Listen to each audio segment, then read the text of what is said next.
of an NHI plan. The Minister of Health is contending with legal action. There might be a will, but there would be opposition. And what is most important is the issue of equitable health services. How do we make sure that those policies translate into that? Let me just give you a real example. In 1926, Japan started to discuss about primary healthcare and universal health coverage. By 1961, Japan was fully with universal health coverage. Do you know how long they live? They've got the longest lifespan in the world. So it's not theory anymore. In any country during COVID, if you remember 4 years ago, which fared well, there are those countries which had a very strong primary healthcare system. Because when we say health sovereignty, it's not about closing the doors to the partners. No, this is a process. But we need to give where are our priorities. What can we do more with less? Regional Director for Africa, Professor Mohamed Jacob. Late Night with Tsepiso Makwetla.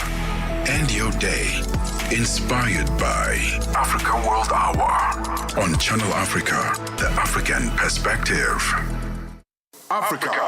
It's time to plug into the heartbeat of the continent. Tune in to Channel Africa, your go-to radio station that broadcasts in 5 different languages. L'Afrique du Sud célèbre la journée nationale du Kabla hujaitwa kwa jina la Double K or more of our forests have been destroyed. Partido Africano da Independência da Guiné. See, Channel Africa represents every corner of this amazing land. From Lagos to Cape Town, Nairobi to Dakar, we've got you covered with the freshest news, music, and cultures. So, turn up the volume, feel the rhythm.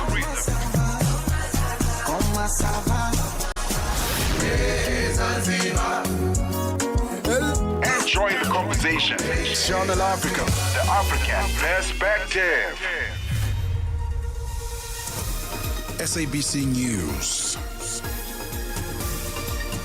the African perspective. Your first news for the day. Very good morning. I am Onele Ntsinzi. Reports from the Democratic Republic of Congo say several people have been killed, including an aid worker, in a series of airstrikes in the eastern city of Goma. Witnesses say a residential complex housing European Union and UN staff was hit by a drone strike on Wednesday morning. The M23 rebels who seized the city last year have blamed the government forces for targeting densely populated areas, calling it a serious escalation. Meanwhile, a French national working for the UN in the Democratic Republic of Congo has been killed following reports of drone strikes on the eastern city of Goma. 2 other people were killed in the attack, but their identities have not been made public. In a post on X, the French President Emmanuel Macron confirmed the death of Karen Boizet, who worked for the UN children's charity UNICEF, and has urged respect for humanitarian law. The UN Human Rights Chief is calling for a ceasefire in South Sudan, warning of serious violations in the conflict that has killed more than 160 civilians in recent weeks. Volker Turk says he is horrified by what he describes as gruesome killings and fresh waves of displacement. His appeal comes as government forces clash with opposition fighters loyal to the suspended Vice President Riek Machar in the northeastern town of Akobo, where the army has launched an offensive. The first Deputy Secretary General of the African National Congress Party, Nomvula Mokonyane, has called on South Africans to unite and embrace each other in honor of the late co-founder of the Congress of the People, Musiwa Lekoda. She was speaking at Lekoda's memorial service at the Regina Mundi Catholic Church in Soweto, south of Johannesburg. The service was attended by some of the luminaries from his former political homes, the Black Consciousness Movement and the United Democratic Front, where he cut his teeth as an anti-apartheid activist. Mokonyane says he will be remembered as the greatest organizer of their lifetime. As we all will be going to Bloemfontein to lay his mortal remains to rest, may the death of Comrade Terra unite us, and may it make all of us to embrace what we normally say in the Lord's Prayer. Uri tshwarele melato ya rona, jaka re tshwarela ba ba re lofisitseng. And that's why we are proud and grateful that Comrade President Cyril Ramaphosa has offered a special official funeral for a comrade and a veteran of our struggle, Comrade Terra Lekota, because ka Sesotho ba re, e khujwa e le maoto a mane. Lastly, the United States has strongly encouraged its citizens in Iraq to leave as soon as it is safe to get out. The embassy in Baghdad said Iran and what is called Iran-aligned militants posed a significant threat to public safety. It said American businesses, hotels frequented by foreigners and other facilities had been attacked. Channel Africa News, I'm Onele Nsinsi. SABC News. The African Perspective. And coming up in your sports news this hour, Manchester City beaten 3-0 by Real Madrid in the UEFA Champions League last round of 16, while Rory McIlroy remains confident of a sore grass defence despite suffering from an injury. I'll have details of these and other stories at the bottom of the hour. From Africa's broadcast capital to the furthest corners of the globe, this is Rise and Shine, every weekday mornings on Channel Africa. Good morning, Africa. Good morning, world. And stay connected to Channel Africa, the voice or the international voice of the South African Broadcasting Corporation. And you can watch us and listen live anytime, anywhere. And you can do that via channelafrica.co.za. You can do that also via Channel Africa, the mobile app, and the SABC Plus app, as well as the DSTV and OpenView audio bouquets. We welcome your views via our social media platforms. On Facebook, we are at Channel Africa. And then on the other platforms, it's at Channel Africa 1, our handle. Yes, we're together for the next 3 hours. And it's now 8 minutes past 6 Central African time. Thank you for choosing us to wake up with. That's the team of Asanda, Beda and Peter Ndoro. As Channel Africa, we are first with the African story globally. Good morning on this pre-Friday. Yes, happy Thursday. And we've got a lot that we're going to be covering on the program today. But first of all, just want to say félicitations, congratulations to the people of Île Mauritius, because today's your Independence Day. On the 12th of March 1968, Mauritius gained its independence from the United Kingdom. Although there's been a lot of influences over the time, as you can imagine, because they speak French there as well. So we'll be talking to South Africa's, the Mauritian ambassador to High Commissioner, to South Africa a little bit later on in the program about their Independence Day. And then South Africa has summoned the United States ambassador in Pretoria following remarks critical of the government. That's a move that has raised diplomatic tensions between the two countries. We'll be looking at that story. The country's Minister of International Relations and Cooperation delivered South Africa's formal protest to the U.S. envoy, and this was on Wednesday. Those stories and more are coming up on Rise and Shine. This is Channel Africa. We come to you live from Johannesburg in South Africa. That's where our studios are. Wake up, Africa. Peter Ndoro and Asanda Beda are here to help you rise and shine. Weekdays, 6 till 9 a.m. Central African Time. Only on Channel Africa. It's time now for our daily Africa Roundup. And each morning, just after the 6 o'clock news, we bring you a concise update on the key developments that are shaping the continent and the world that have played out in the last 24 hours. This with insights from our team of journalists, analysts, and of course the voices of the newsmakers themselves.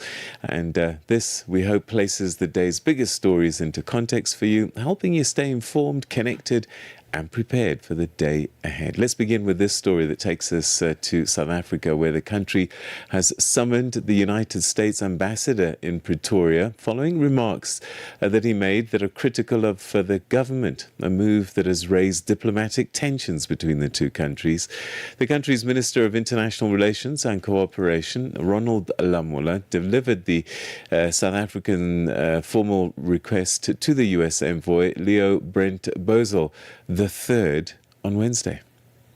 So we have given him a benefit of a doubt with one sole aim to bridge the gap of communication between the two countries.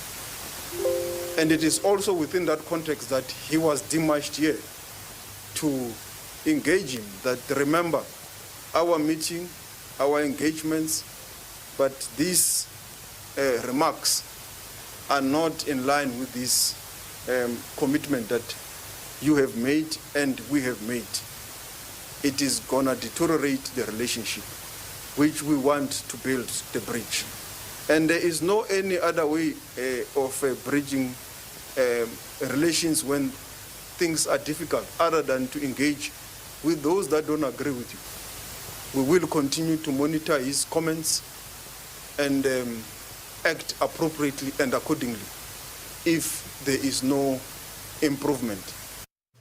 Meanwhile, some white South Africans who have lived in the United States for decades are returning home, citing a higher standard of living and lower costs in South Africa. Their return comes despite comments by former U.S. President Donald Trump urging white South Africans to leave the country, claiming they face anti-white discrimination. Allegations strongly rejected by the South African government. Zachary Gulman reports. Anton van Heerden is an employment agent who has been trying to help returnees keep their jobs abroad by shifting to remote work. He said inquiries from white South Africans seeking to return had jumped 70% in the past 6 months. We have also asked these people why they're coming back, and we got a lot of different reasons. The obvious ones would be whether family, friends, the vibe in South Africa, but also things like costs of living and living standards are considered to be very high in South Africa. For Naomi and her husband, Danny, they're happy with their choice. Some of the metrics that we use to decide like whether or not this is our permanent place is education, cost of living, how much we're enjoying the place. And so far, that's ticking all the boxes. Kenya's state-owned Kenya Pipeline Company has made its debut on the Nairobi Stock Exchange after the government sold a 65% stake in the firm. The listing marks the country's first major initial public offering in several years, and it's expected to boost activity on the exchange. Here's the story from David Doyle. President William Ruto rang the bell at the Nairobi Securities Exchange on Tuesday, following Kenya's first major IPO in nearly 2 decades. Kenya Pipeline Company's debut follows the government's sale of a 65% stake. That's raised more than $823 million, which Ruto said would go towards a new national infrastructure fund and help expand Nairobi's main airport. Without the proceeds of privatization, we would be faced with 2 difficult choices: either to slow down investment in critical infrastructure or to continue financing commercially viable projects through additional government borrowing. Neither option serves our long-term interests. The IPO had been oversubscribed despite earlier concerns over lower valuations from some banks, an extended offer period, and local media reports of investor apathy. Namibia and Finland are strengthening cooperation on sustainable development through a circular economy dialogue aimed at turning policy ideas into practical solutions. The event, hosted by the Embassy of Finland and the Namibia Investment Promotion and Development Board, brought together policymakers, academics, businesses and community leaders to explore circular economy approaches that could support Namibia's development goals. Rodney Sikopo, Deputy Director in the Bilateral Department at Namibia's Ministry of International Relations and Trade, explains. For Namibia, this approach resonates strongly with our national priorities. As a country endowed with abundant natural resources, vibrant communities, Namibia values responsible resource management, value addition, and sustainable industrialization.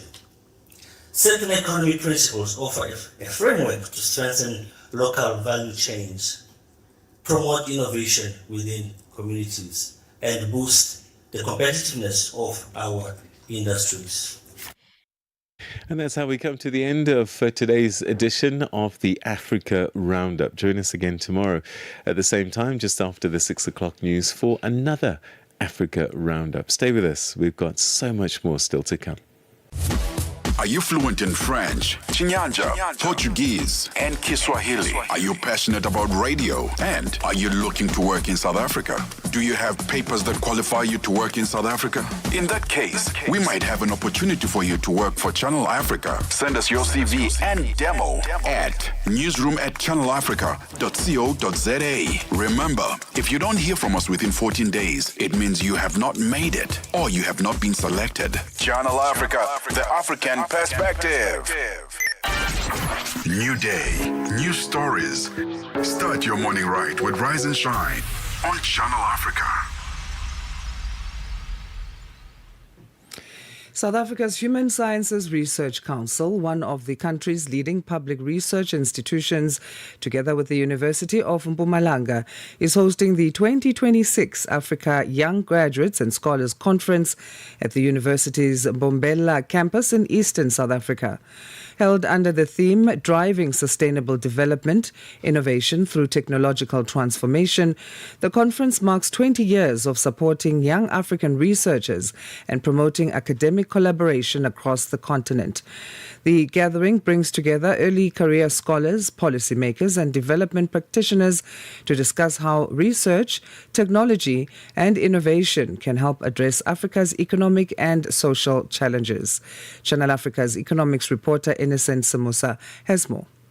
The conference brings together early career researchers, policymakers, and practitioners from across the continent to explore innovative solutions to Africa's most pressing development challenges. How can youth-led research and innovation translate into real economic growth and job creation in Africa? Dr. Blessing Masama is a research specialist at Human Sciences Research Council. Now we need to build skills, relevant skills, to the emerging scholars and youth, so that they are able to secure employment in the fast-paced changing world.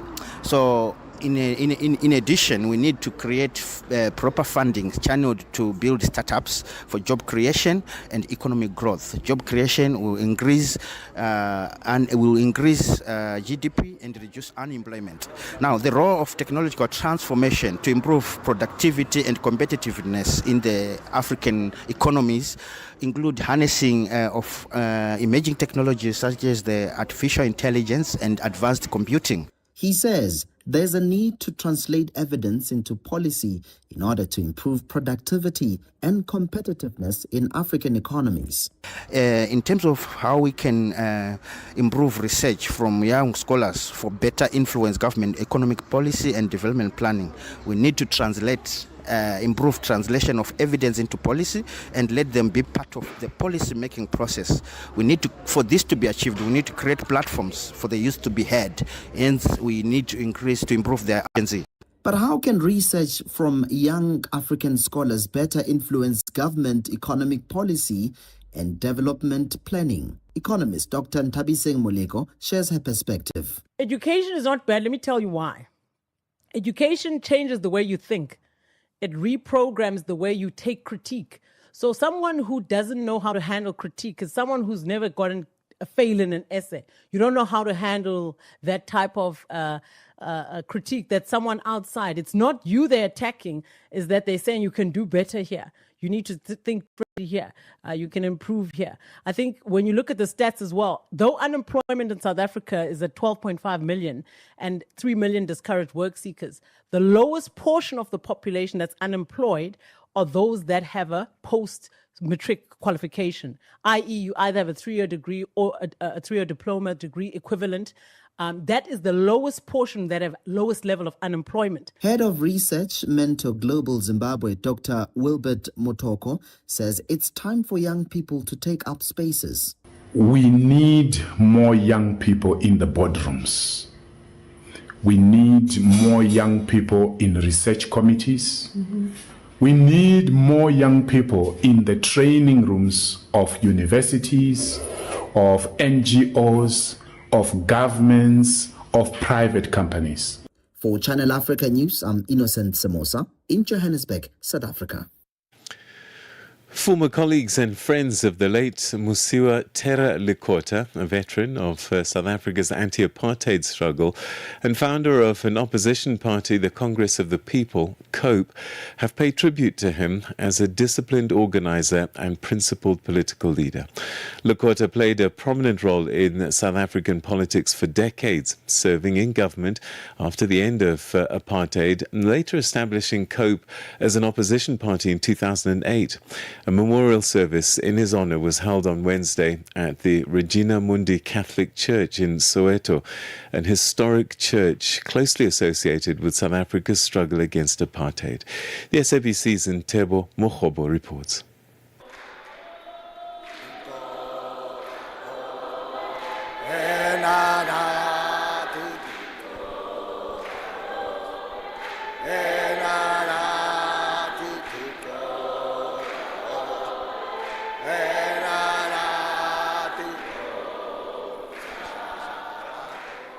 Musiwa Lekota's comrades and friends have spoken fondly of him as a brilliant organizer during the short time he spent in the United Democratic Front before his arrest in 1985, as Lisa Seftel explains.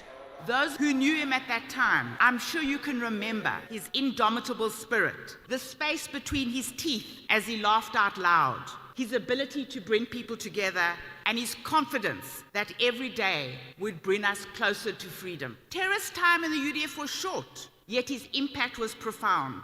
In that period, we campaigned successfully against the tricameral parliament. We ran a UDF million signature campaign. But most importantly, we built organizations and alliances into a formidable front that made the country ungovernable and took apartheid down by the end of the decade.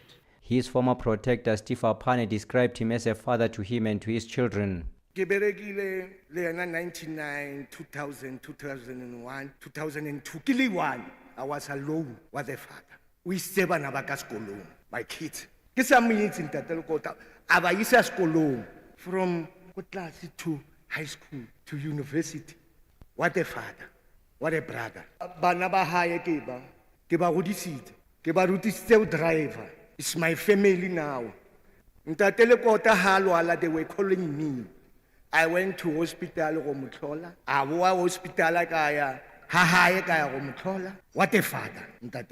ANC First Deputy Secretary General Nomvula Mokonyane says the party is grateful for Lekota's contribution to the struggle. As we all will be going to Bloemfontein to lay his mortal remains to rest, may the death of Comrade Terra unite us, and may it make all of us to embrace what we normally say in the Lord's Prayer. Uri tshwarele melato ya rona, jaka re tshwarela ba ba re lofisitseng. And that's why we are proud and grateful that Comrade President Cyril Ramaphosa has offered a special official funeral for a comrade and a veteran of our struggle, Comrade Terra Lekota, because ka Sesotho ba re e khojwa e le maoto a mane. And former COPE Secretary General Ndoro Shope said remaining incorruptible will be the greatest tribute to Lekota. She said Musiwa Lekota loved the people of South Africa and wanted a bright future for his country. Tate Lekota loved the people of South Africa. He loved people. He loved his children. Tate Lekota loved the Constitution, and he got us in COPE to understand that the Constitution in our country is supreme. We are constitutional democracy. I am so happy to see members of the Congress of the People. We always used to say, better, fewer, but better. Keep it up. Stay reliable, stay accountable, stay incorruptible. That is a legacy. Lekota will be buried in Bloemfontein on Saturday, with his funeral service expected to be held at the Grey College Sports Ground.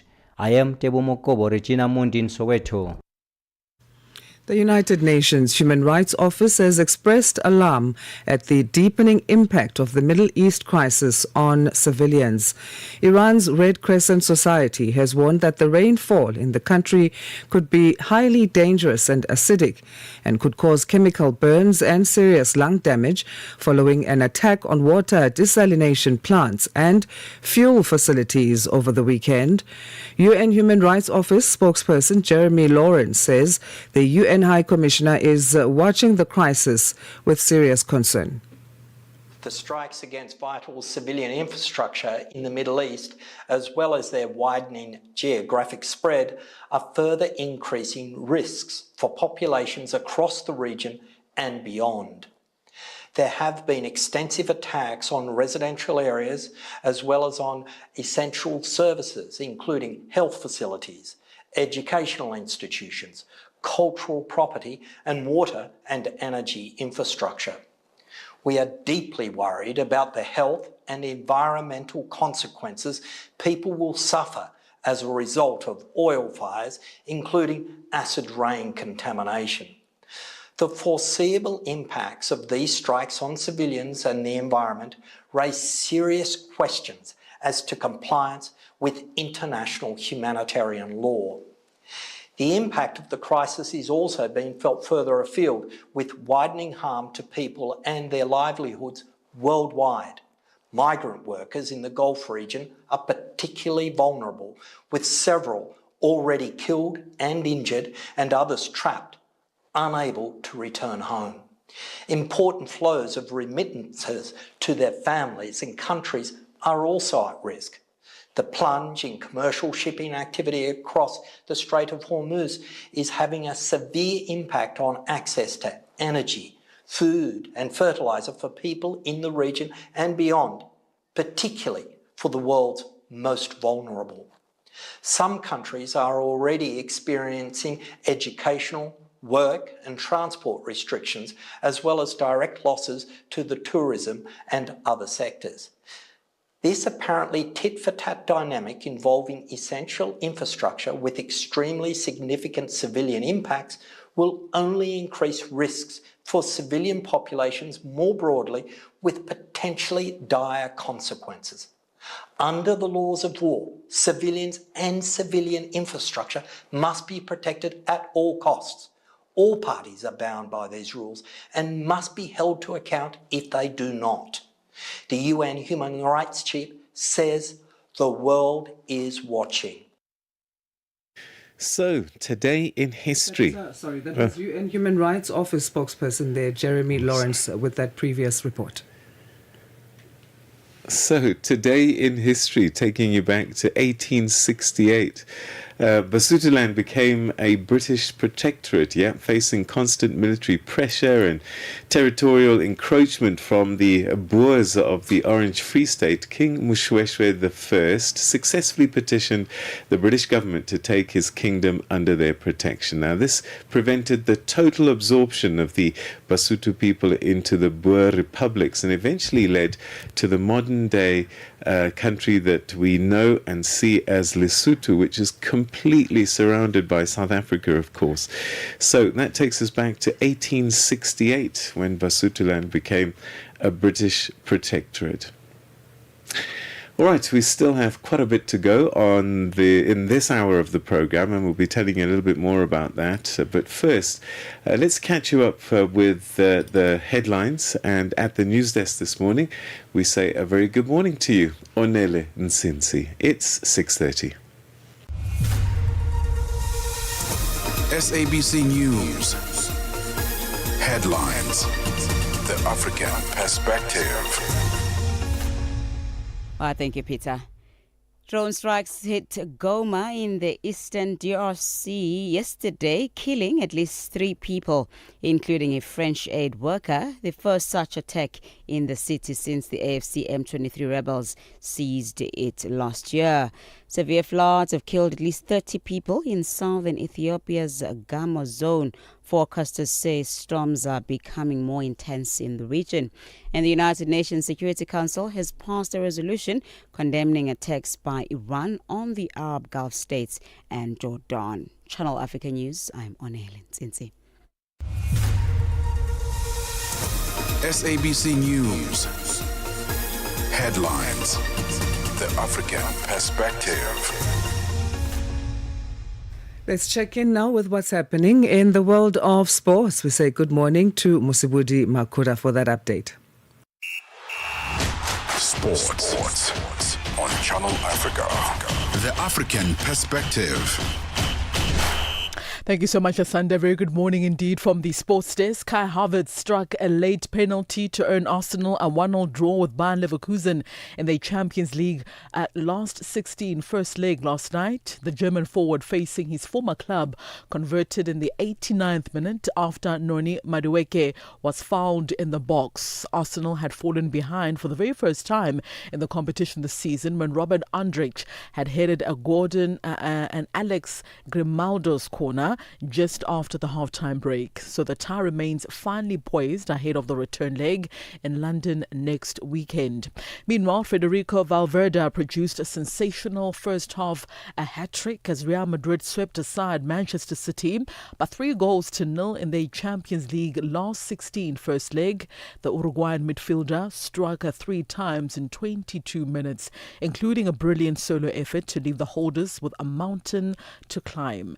Now, Thibaut Courtois' long pass set the opener just before Vinicius Junior's flick had created the second. Valverde then kept his performance with a dazzling third, giving Madrid a commanding advantage ahead of the return leg in Manchester next week. Paris Saint-Germain, meanwhile, took a big step towards the Champions League quarterfinals following a 5-2 victory over Chelsea in their last 16 first-leg tie last night. The holders twice saw their lead cancelled out before Vitna restored the advantage following a goalkeeping error. Substitute Quara then struck twice late on to put the tie firmly in PSG's control. The second leg will be played in London next week, Tuesday. Back home now, the former technical director of the South African Football Association, Walter Steenbok, believes the federation will have plenty of strong options in its search to replace Hugo Broos as Bafana coach. Now, Bruce confirmed last year that he intends to step down after the FIFA World Cup, which coincides with his the expiry of his 5-year contract with the national team. Steenbok, who worked closely with the Belgian mentor during his tenure at SAFA, insists the national team has developed enough depth and coaching talent to ensure continuity once Bruce departs for retirement. We have trained enough of these high-quality coaches, but they've also done the job also for themselves. People like Fatih Davids, now working at Raja, was at Simba, was at Pirates, UEFA Pro license, quality young coach, who understood the game. I can't overemphasize, our appreciation for his talent and what he has done. I thought Sundowns during his time was unplayable, and he couldn't win the Champions League, but besides that, unbelievable. On to rugby news now. South Africa are firmly in the running to clinch the World Rugby Division 1 Sevens title this season, but will face an uphill battle in the last tournament in New York in the USA.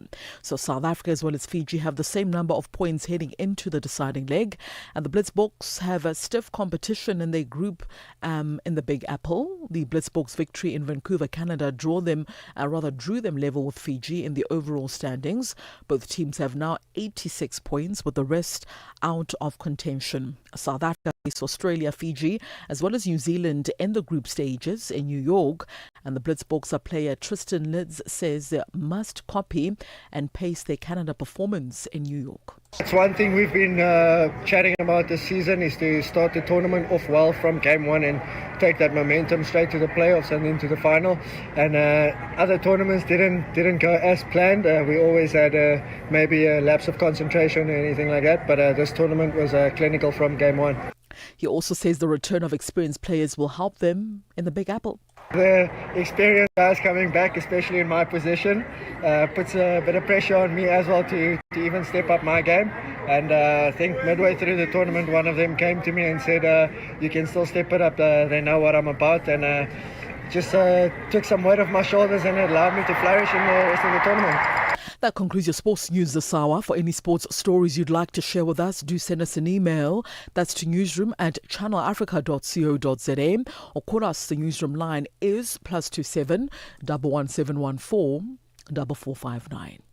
I'm back with more sports news in the next hour. For Channel Africa Sport, I am Musibudi Makura. Sports on Channel Africa. The African perspective.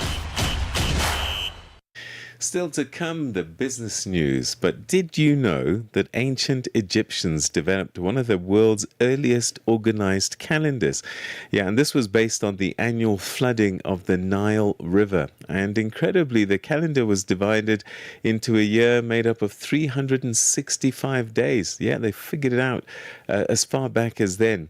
And this helped farmers at the time know when to plant and when to harvest their crops. This system later influenced the calendar structures used in many parts of the world today. So they had a 365-day year. And we do know now with accuracy that a year is 365 and a quarter days. That's why every 4 years we have a leap year in February to catch up. Africa is changing, and the world is paying attention. This March, Channel Africa invites you to be part of a new conversation. Africa Matters, a platform where experts, policymakers, and thought leaders come together to unpack the big issues of our time: technology, politics, economics, climate change, and the future of our people. This is where ideas meet action, where change becomes opportunity, where Africa's voice takes its rightful place on the global stage. In March 2026, Channel Africa hosts Africa Climate Change Recovery Summit. Join the dialogue. Be part of the movement. Channel Africa, the African perspective. The voice of the continent, now online, with all your sports fixtures, lifestyle, and more.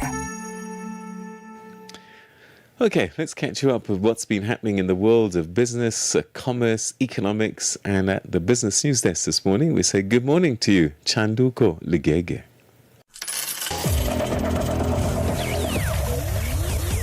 Business news on Channel Africa. The African perspective. Thank you, Peter. Good morning. South African low-cost airline FlySafair will implement a temporary fuel surcharge to help it cope with sharply higher global jet fuel prices as a result of the Middle East crisis. South Africa is a net importer of refined petroleum products, including jet AI fuel, and is closely watching developments in the Middle East since the US and Israel bombed Iran, triggering attacks in return that have pushed crude oil prices to two-year highs above $100 a barrel and paralyzed the vital Strait of Hormuz energy transit route. The surcharge takes effect from today and will apply only to flights departing before or on the 12th of May 2026. South Africa's National Union of Mine Workers has vowed to fight planned job cuts at ferrochrome smelter Samancor, which could affect 2,400 employees, even after a more than 50% electricity price reduction meant to avert job losses. Last month, power utility Eskom announced the price cut for Samancor and Glencore's joint venture with Merafe Resources after the distressed firms agreed late last year to shelve planned jobs cuts while negotiating with Eskom. Samancor has, however, resumed procedures to lay off workers, while the Glencore Merafe JV said it had deferred its own job cuts to the 31st of March. In other news, the Deputy Director General for Energy Enterprises at South Africa's Department of Electricity and Energy, Dr. Kubushni Bungwadin, says power utility Eskom's financial position remains solvent and maintains a strong financial position. Senior officials from the department briefed Parliament's Portfolio Committee on, among others, the third quarter performance for 2025-26 financial year of the entities it oversees. She added that liquidity has improved with healthy cash balances. Bugwadin says the entity is headed for a positive position by the end of the year.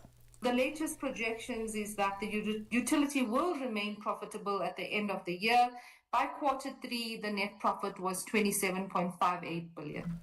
Nigeria's Foreign Minister Yusuf Tuga says the Middle East conflict shows why Gulf oil and gas producers should regard Nigeria as a partner, not a rival, to help diversify supply during crisis. The remarks come as war in Iran disrupts shipments through the Strait of Hormuz, a corridor for about a fifth of global supply, forcing exporters to halt shipments and triggering price spikes. Tuga says Nigeria's untapped reserves offer Gulf states an alternative source of crude and gas at a time when global flows are vulnerable and demand for hydrocarbons is set to remain strong for years. G7 leaders met in an effort to discuss the economic consequences of the US-Israel war with Iran.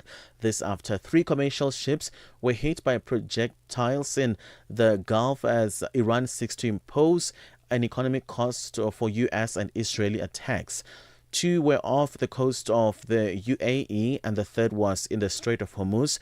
The Royal Thai Navy says it's rescuing more than 20 crew from a Bangkok-registered ship which is on fire off the coast of the UAE. Here is the European Union Commissioner for Energy, Dan Jorgensen. When this conflict leads to the world market prices going up, then of course it also hits us. Now, we're not hit as hard as we became in 22, first and foremost because it's not directly imports to us, as it were, with Russia, but also because a smaller part of our energy system is fossils than it was then because we've deployed much more renewables since. Having said all of that, we are still much too vulnerable. Financial indicators this hour: $1 in Nigeria is 1,000 naira 394, Botswana 13 pula 25, Kenya 128 shilling 394, Zambia 19 kwacha 404. BRICS countries: $1 in Brazil 5 real 16, Russia 79 rubles 05, India 91 rupee 92, China 6 yuan 87, South Africa 16 rand 36 cents. $1 is 74 pence to the British pound and 86 to the euro. Commodities: gold is trading at $5,151, platinum at $2,157 per ounce. The price of Brent crude oil $100.42 a barrel. For any stories you'd like to share with us, please send us an email to newsroom@channelafrica.co.za or you can call us on +27 11 714 4459. For Channel Africa Business, I am Chanduko Ligege.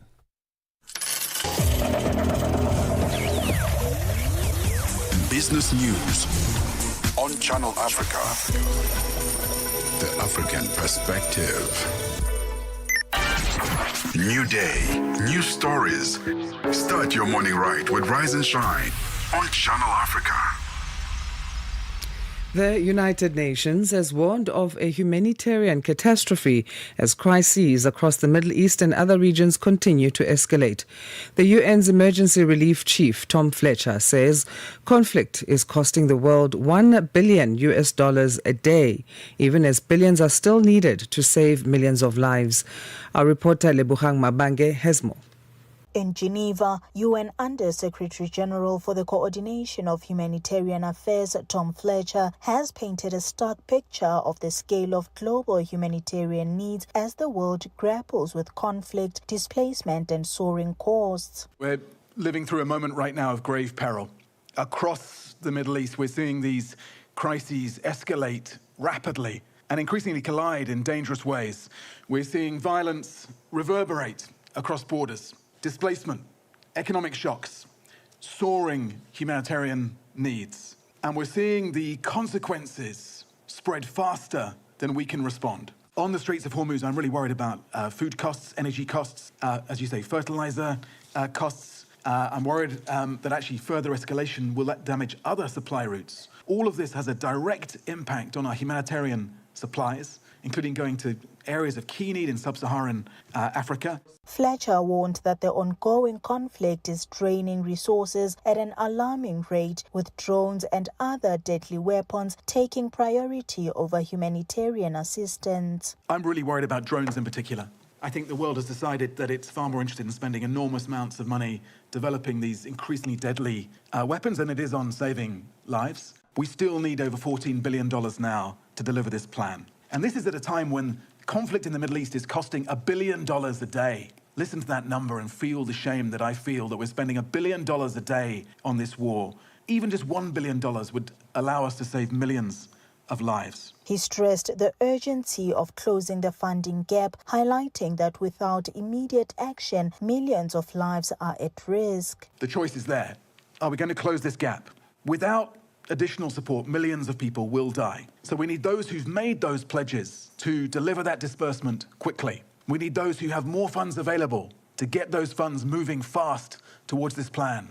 In the first half of the year, not the second half, to allow us to deliver where support is most needed. While governments provide a large portion of the aid, Fletcher called for wider public involvement, urging businesses, civil society, and individual donors to contribute. We cannot rely on governments alone, so now we need to reach out beyond to civil society, to business, and to the public, most importantly. To date, we have $60 million already raised from foundations, corporations, individual donors. But today we'll launch a global public campaign to close the remaining gap. One life at a time, 87 million lives. The UN's $23 billion humanitarian plan aims to help 87 million of the world's most vulnerable people, but with funding still two-thirds short, the agency warns that every delay costs lives. Reporting for Channel Africa, I am Lebogang Mabange in Johannesburg, South Africa.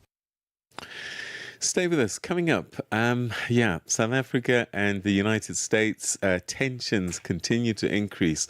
The new ambassador from South Africa, from the US to South Africa, has already got the ire of South Africa with some of the comments that he's made. We're going to unpack that for you in a short while. Africa, voici Abedi.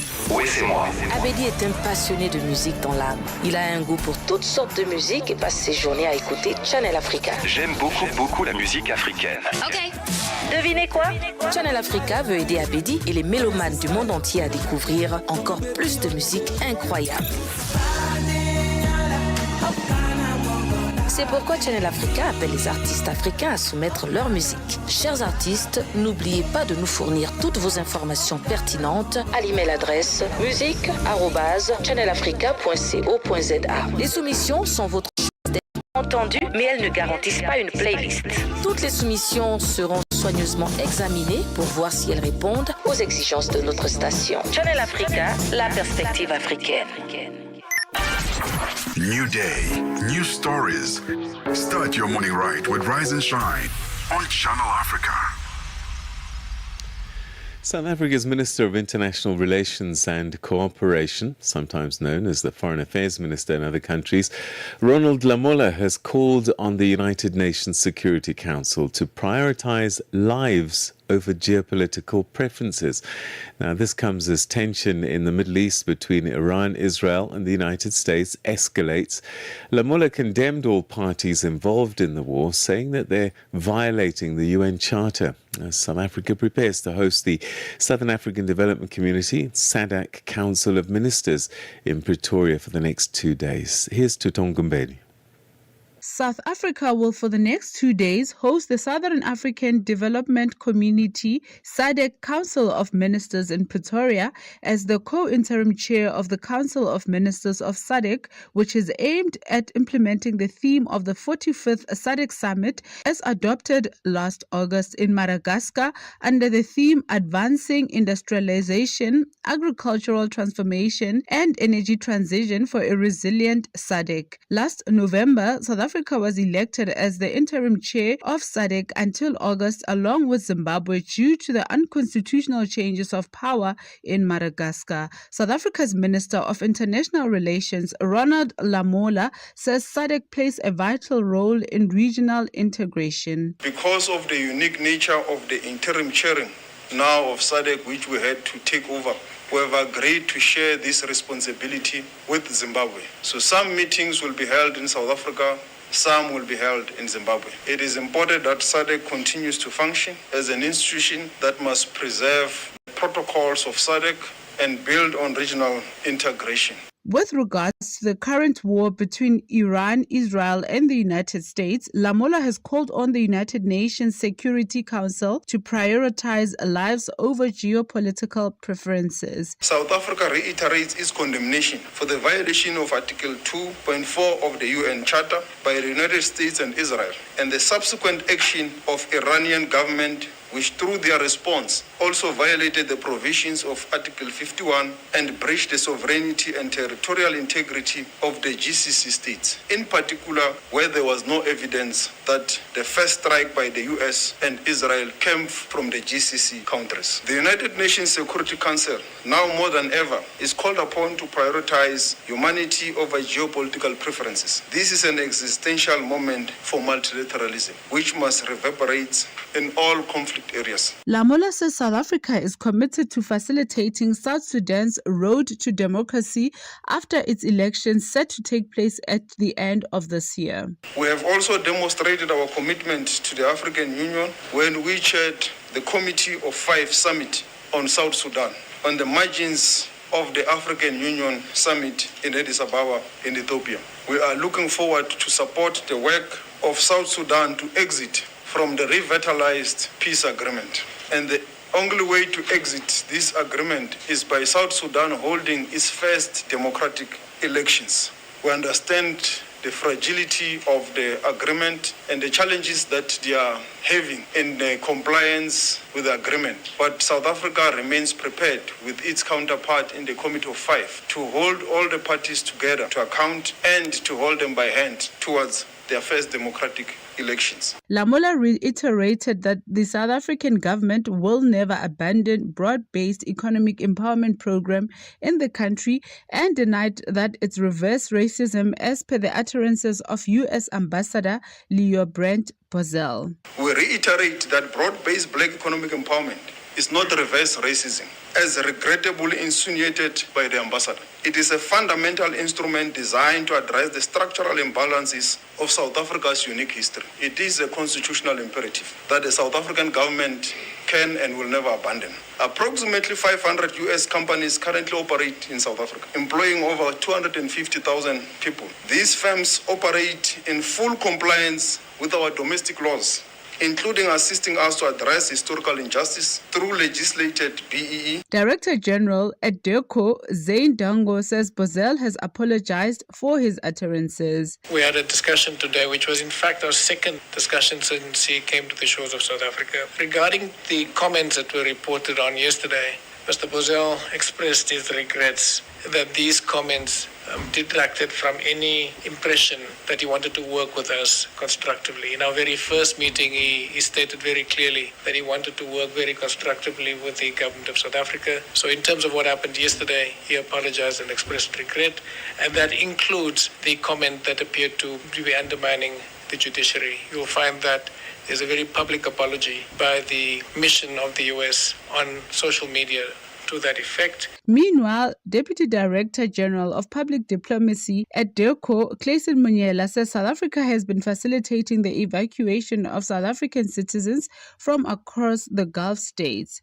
And we've been facilitating the repatriation, if you can call it that, or evacuation, through available commercial airlines. In the first couple of days when the attacks were happening, the airspaces were closed of these countries, so it was impossible to move in or out. But in the last couple of days, you've seen that the airspaces have been opened partially in some of these countries. Commercial airlines are starting to fly, and South Africans have been taking advantage of this option to then come home. For Channel Africa News, I am Tutongo Bene in Johannesburg. The legal team representing Bellarmine Chatunga Mugabe, the son of Zimbabwe's late former president Robert Mugabe, and his co-accused Tobias Matonoze, says they intend to enter plea negotiations with prosecutors in a criminal case before a South African court. The two men withdrew their bail application during a brief appearance at the Alexandra Magistrates Court in Johannesburg on Wednesday. They face several charges, including attempted murder, possession of an unlicensed firearm and ammunition, pointing a firearm, and defeating the ends of justice. Mugabe is also accused of violating South Africa's immigration laws. The charges stemmed from a shooting incident in February at Mugabe's residence in Johannesburg, where a 23-year-old gardener was seriously injured. The case has been postponed to 17 March. The SABC's Lerato Makola reports. Bellarmine Mugabe and his co-accused Tobias Matonze entered the courtroom with their legs in chains.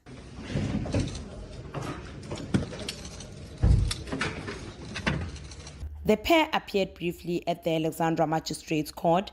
Mugabe and Matonze are accused of shooting and injuring an employee at the Mugabe residency in Hyde Park, Johannesburg in February.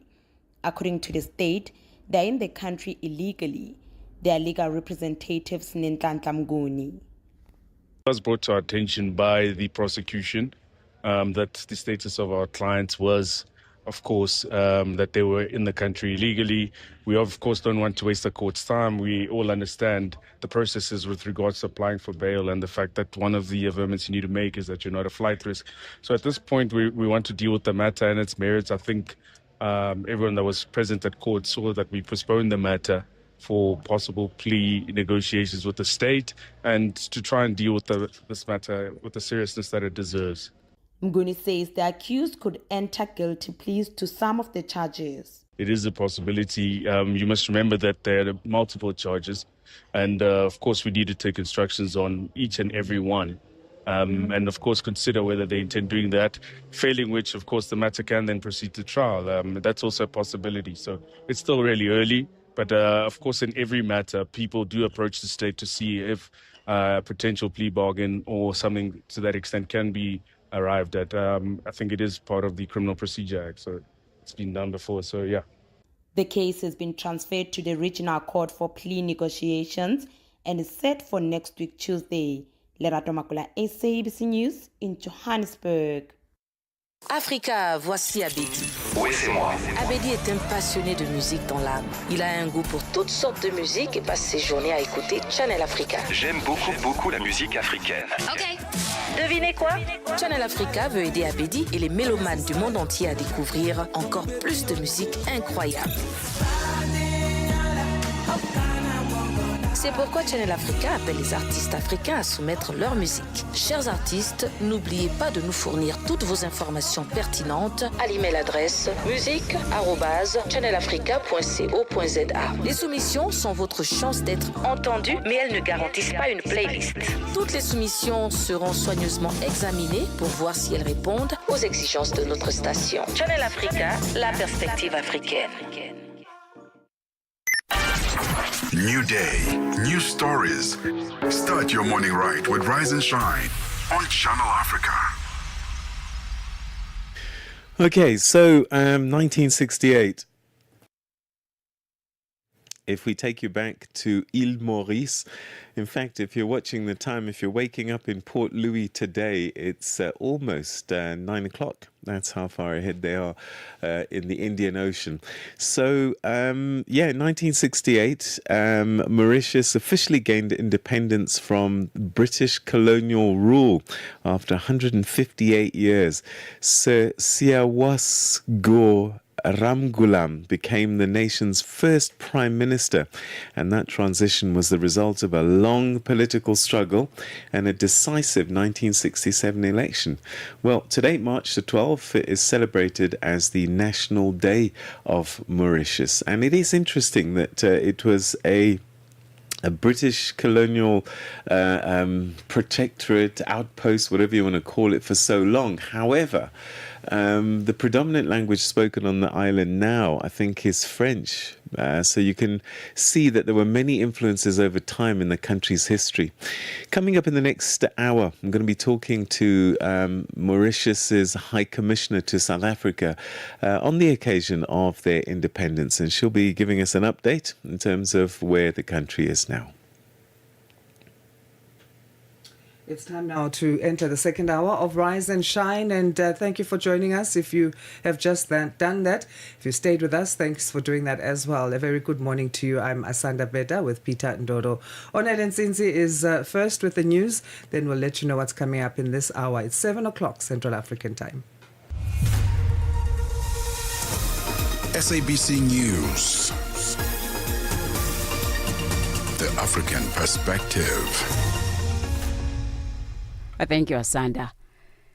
Drone strikes hit Goma in the eastern DR Congo yesterday, killing at least 3 people, including a French aid worker. This is the first such attack in the city since the AFC M23 rebels seized it last year.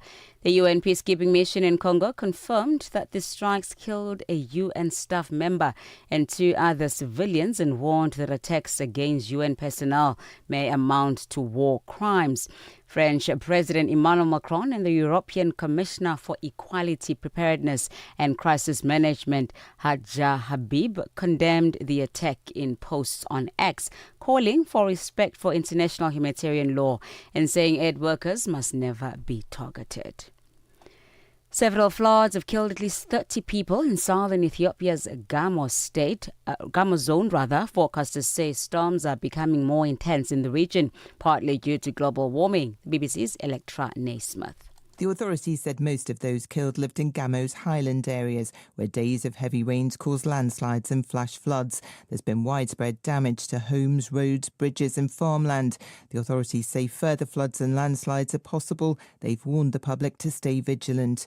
Torrential rains have unleashed widespread flooding across East Africa in recent days. Scientists say these weather events, such as intense, long-lasting downpours, are more frequent and more severe, driven partly by global warming. Commissioner Sandile Khumalo has raised concerns at the Madlanga Commission in South Africa that top police officials appear to have close relations with members of criminal syndicates. His comments follow suspended head of organised crime Major General Richard Shibiri's testimony that he and the attempted murderer accused Vusimuzi Ket Matlala had a cordial relationship. Shibiri has testified that Matlala lent him thousands to fix his son's vehicle. Advocate Khumalo asked Shibiri to place himself in the shoes of the families who have lost loved ones to crime. Now, if you are family members of all these crime victims and you are listening to the evidence that the Commission is hearing, that head of organized crime in the country and some very senior generals, including the Deputy Commissioner of Police, are actually good friends with these people who are alleged to have committed these crimes, what confidence would you have in the police? If you are family members of these people who are victims of this crime, what confidence would you have in the police? International Relations Minister Ronald Lamola says the new U.S. ambassador to South Africa, Brent Bozell, has been summoned to explain his anti-diplomatic comments in public. Lamola says Pretoria is open to diplomatic engagement, but it cannot allow other countries to disrespect the sovereignty of South Africa. Ambassador Bozell, who was speaking on other media platforms, said the U.S. had raised concerns about the Expropriation Act and the broad-based black economic empowerment policies and has not received a response from the government. Lamula says this is unacceptable. The Department of International Relations and Cooperation has noted recent public remarks made by the United States ambassador to South Africa. While South Africa welcomes active public diplomacy and the strengthening of bilateral ties, we emphasize that such engagements must remain consistent with established diplomatic etiquette and international protocols. In this regard, we have called in the ambassador of the United States, Ambassador Bozeli, to explain his undiplomatic remarks.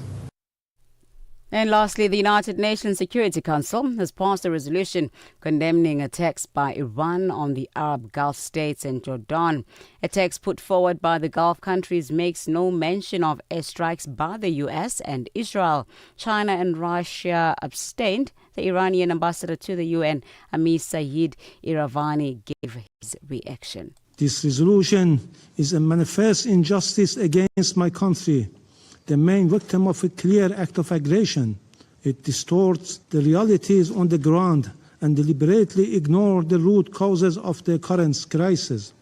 It rewards the regimes of the United States and Israel, which have violated the UN Charter and committed acts of aggression.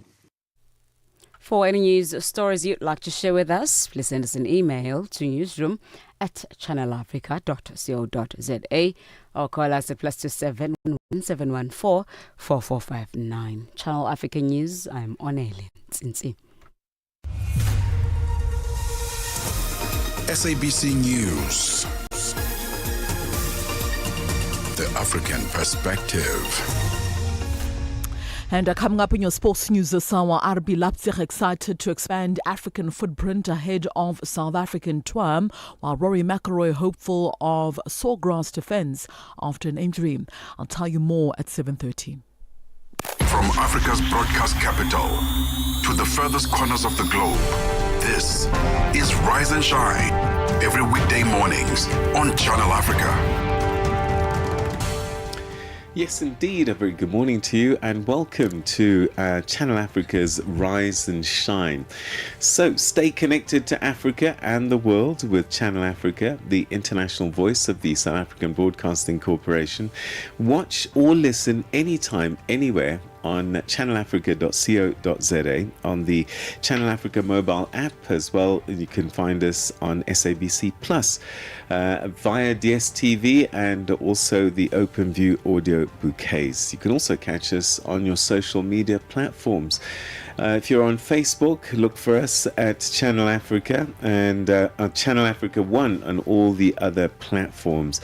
My name is Peter Ndoro. Very good morning to you.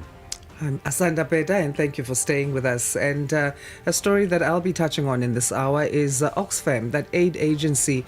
So they have issued another warning, and that humanitarian access is to vulnerable communities in Akobo County in Sudan, South Sudan, this area being near the border with Ethiopia, that it remains extremely challenging as thousands of people continue to face shortages of food, clean water, and basic services. So we'll be first with that African story globally as Channel Africa. And we say bonjour tout le monde to the people of Île Maurice, because today is a very special day. It's a national day in Mauritius as they celebrate their independence from British colonial rule. 12th of March 1968. We'll be unpacking that with the Mauritian High Commissioner to South Africa in this next half hour. And don't forget, Channel Africa is first with the African story globally. Es-tu préoccupé par quelque chose? Es-tu passionné par les questions qui comptent? As-tu une voix qui mérite d'être entendue? Eh bien, nous avons la plateforme parfaite pour toi. Téléphone-nous ou fais-nous un WhatsApp au +27 66 408 87 42 et nous te rappellerons. Sois dans la conversation. Salut Channel Africa, ici Beno le diamant rouge et Binal Export depuis le Cameroun, le pays des lions. Voilà. Sois dans la conversation. Il ne s'agit pas seulement de parler, mais c'est ta chance d'exprimer ton point de vue, de partager tes opinions et de t'engager avec une communauté qui valorise ton avis. Suivez-nous sur les réseaux sociaux, visitez notre site www.channelafrica.co.za et préparez-vous à partager vos points de vue sur Channel Africa, la perspective africaine. Are you fluent in French, Chinyanja, Portuguese, and Kiswahili? Are you passionate about radio? And are you looking to work in South Africa? Do you have papers that qualify you to work in South Africa? In that case, we might have an opportunity for you to work for Channel Africa. Send us your CV and demo at newsroom@channelafrica.co.za. Remember, if you don't hear from us within 14 days, it means you have not made it or you have not been selected. Channel Africa, the African perspective. Wake up, Africa. Peter Ndoro and Asanda Beda are here to help you rise and shine. Weekdays, 6 till 9 a.m. Central African Time. Only on Channel Africa. Aid agency Oxfam is warning about the vulnerable communities in Akobo County in South Sudan and the humanitarian crisis they face there. This is near the border with Ethiopia. They're saying that access to humanitarian aid remains extremely challenging as thousands of people continue to face shortages of food, of clean water and of basic services. Oxfam says insecurity, flooding and logistical constraints are making it harder for aid workers to reach those most in need. To discuss the situation on the ground and the humanitarian response, we're joined now by Shabnam Balok, who is Oxfam's country director in South Sudan, speaking to us from Juba. Thank you so much for joining us, Shabnam. Good morning.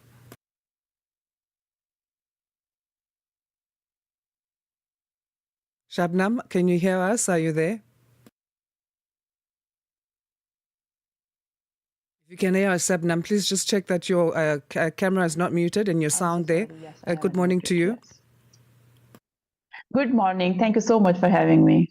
Pleasure, and thank you for making time to update us on this situation. So how would you paint this picture then of what you're seeing in Akobo County and along the Ethiopia border right now? Well, thank you so much. So the humanitarian situation in Akobo County is extremely critical at the moment. This was the area where already the food and hunger crisis was prevalent. So these were the communities they were already surviving on humanitarian aid. And unfortunately, this was the area where people who were displaced from different other areas within the Jonglai state, like from Akobo West, Lankan, Wat, and Piri, Ui, they were all displaced to here. So it was like quite populated at the moment when this happened. So once the evacuation orders issued, both for civilians and for humanitarian aid agencies who were present in the area to provide aid, to leave the area within 72 hours. That created a lot of chaos. So when Oxfam and other aid agencies who were present in the area, they evacuated their staff, and then the civilians started moving. And these were the people who were displaced multiple times. So since there was not much time, they just left. Most of the time they left with almost nothing. So the people from Akobo, they are on move, and most of them have moved to, because Akobo is a bordering town with Ethiopia. So most of the people have moved towards Ethiopia and to the Ethiopian side, and they are living across the river at both sides, and they're living in dire humanitarian conditions. Most of them just have one cloth on their body. They don't have food, they don't have water, since it is along the river. So there are a lot of mosquitoes, no protection. Since there is no water and sanitation facilities available, so there are a lot of disease spreading. So dire conditions indeed. And then we mentioned that there are challenges in aid organizations like yourself, like Oxfam, reaching those who need assistance. So what's posing a challenge to aid organizations being able to move freely? Well, at the moment, because there was evacuation orders, and to be precise, when the conflict broke in the end of December in the state of Jonglai, so most of the areas remained inaccessible. There was a no-fly zone. There was active conflict. There were security threats. There were a lot of constraint for the aid agencies to be there. So at the moment, since it is active conflict zone, people are moving in different directions, and the aid agencies have no mean to access those areas to provide support to the communities, which were, as I mentioned earlier, which were relying on humanitarian aid assistance for their survival. How is Oxfam working with communities to try and tackle some of these challenges, and are communities responding to you in ways that are conducive? Oh, absolutely, because Oxfam has been working with these communities for many years now. And Oxfam is one of the largest aid agency present in the area. So we have been engaging communities in all humanitarian efforts, whether it is identification of their needs, because when we provide aid assistance, that is the projects and the aid package is designed in consultation with community leaders, with the women on ground, with youth groups on ground. So that is a participatory method. So communities are devastated when organizations like us, when Oxfam has been evacuated forcefully from the area. So communities are left on their own. Talking about young people and women on the ground, what are people saying on the ground in terms of the stories of, personal experiences that they share with you, and how they are coping, or how they're looking at this situation when they share those personal stories?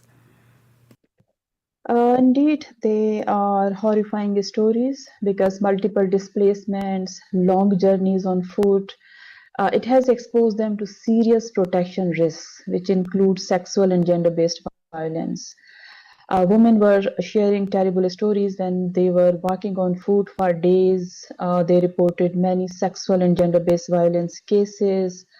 Many women and children were abducted when they were on foot and crossing city to city. We were talking to one man. He said that he has reached alone, in fact, in the way his wife and all the children were abducted. So terrifying stories on ground. What more needs to be done by the international community to assist organizations like Oxfam in Akobo County to get the support that's urgently needed there?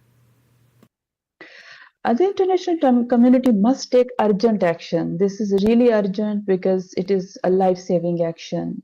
They need to do a lot of diplomacy to promote peace and ensure that respect for peace agreement by all parties. They also need to ensure that protection of civilian and civilian infrastructure is intact, because right now schools, health facilities, water and sanitation facilities, they are all gone. So people are literally relying on nothing. And I think that it is very important that humanitarian agencies should be given safe and sustained access to these locations so that humanitarian aid can be protected. I would also request the regional actors like South Africa, who is chair of the C5 for South Sudan, to play their role and to ensure that aid agencies and humanitarian workers have access to provide support to these communities. We often talk about how it is so important to have these conversations on the air. And as the media, we want to paint the picture, specifically when we ask, what are the personal stories you're hearing on the ground? But do you see a difference then in these chats that we're still having as the media? I think at least on Rise and Shine, we talk about South Sudan every week. Have you noticed any difference in terms of people coming forward from the international community to want to offer assistance as a result of these conversations like this one we're having now, where media intervenes and paints the picture and tells the story? I think when media tells stories, especially the personal stories of people, I think it makes a lot of difference.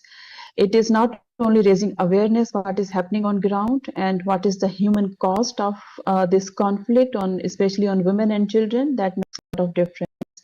I think we need to bring more stories through media so that international community is aware what is happening, because there are not many ways to tell the international communities what is happening on ground. It's very difficult to bring those stories out in the air, actually. So I think it's very, very important to bring these stories through media. Shabnam, thank you so much for your update there and the work that you do as Oxfam. We appreciate your time again. Thank you so much for having me. Thank you. Thank you. That's Shabnam Balok, who is Oxfam's country director in South Sudan, speaking to us from Juba, giving us the latest in terms of what's happening in Akobo County that borders Ethiopia. We have to take stock, even as we have these chats, that we're not just talking, and they are indeed making some kind of a difference, and to see what more we can also do as those who speak of these stories. Africa, meet Abedi. Yeah, that's me. Abedi is a music lover through and through. I really love African music. He's got a taste for all kinds of tunes and spends his days listening to Channel Africa. Guess what? He didn't know. Okay. Channel Africa wants to help Abedi and all music lovers everywhere to discover even more incredible music. That is why Channel Africa is calling on all African musicians to submit their music. Remember to give us all your relevant information. Make your submissions at Music at channelafrica.co.za. Submissions are your chance to be heard on radio. But sadly, they do not guarantee that you'll be playlisted. All submissions will be carefully reviewed to see if they meet our station's requirement. Channel Africa, the African perspective. The Morning Switch Weekend with the Shy Guy.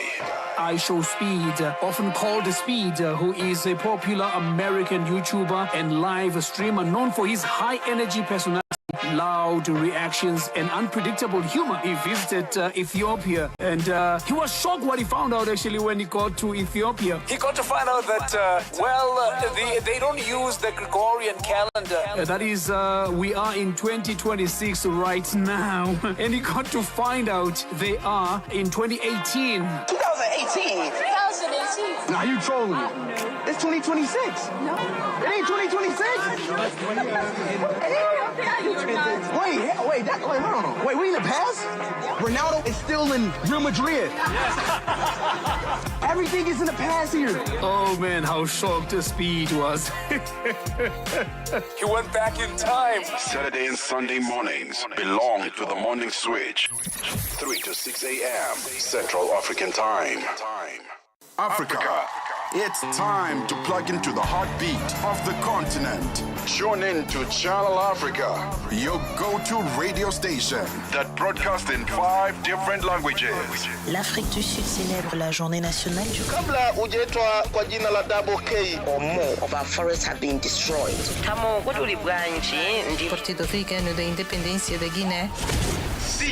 Channel Africa represents every corner of this amazing land. From Lagos to Cape Town, Nairobi to Dakar, we've got you covered with the freshest news, music, and cultures. So, turn up the volume, feel the rhythm.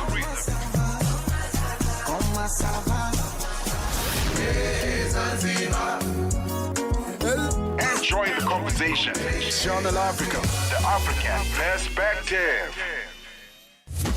Are you fluent in French, Chinyanja, Portuguese, and Kiswahili? Are you passionate about radio? And are you looking to work in South Africa? Do you have papers that qualify you to work in South Africa? In that case, we might have an opportunity for you to work for Channel Africa. Send us your CV and demo at newsroom@channelafrica.co.za. Remember, if you don't hear from us within 14 days, it means you have not made it or you have not been selected. Channel Africa, the African perspective.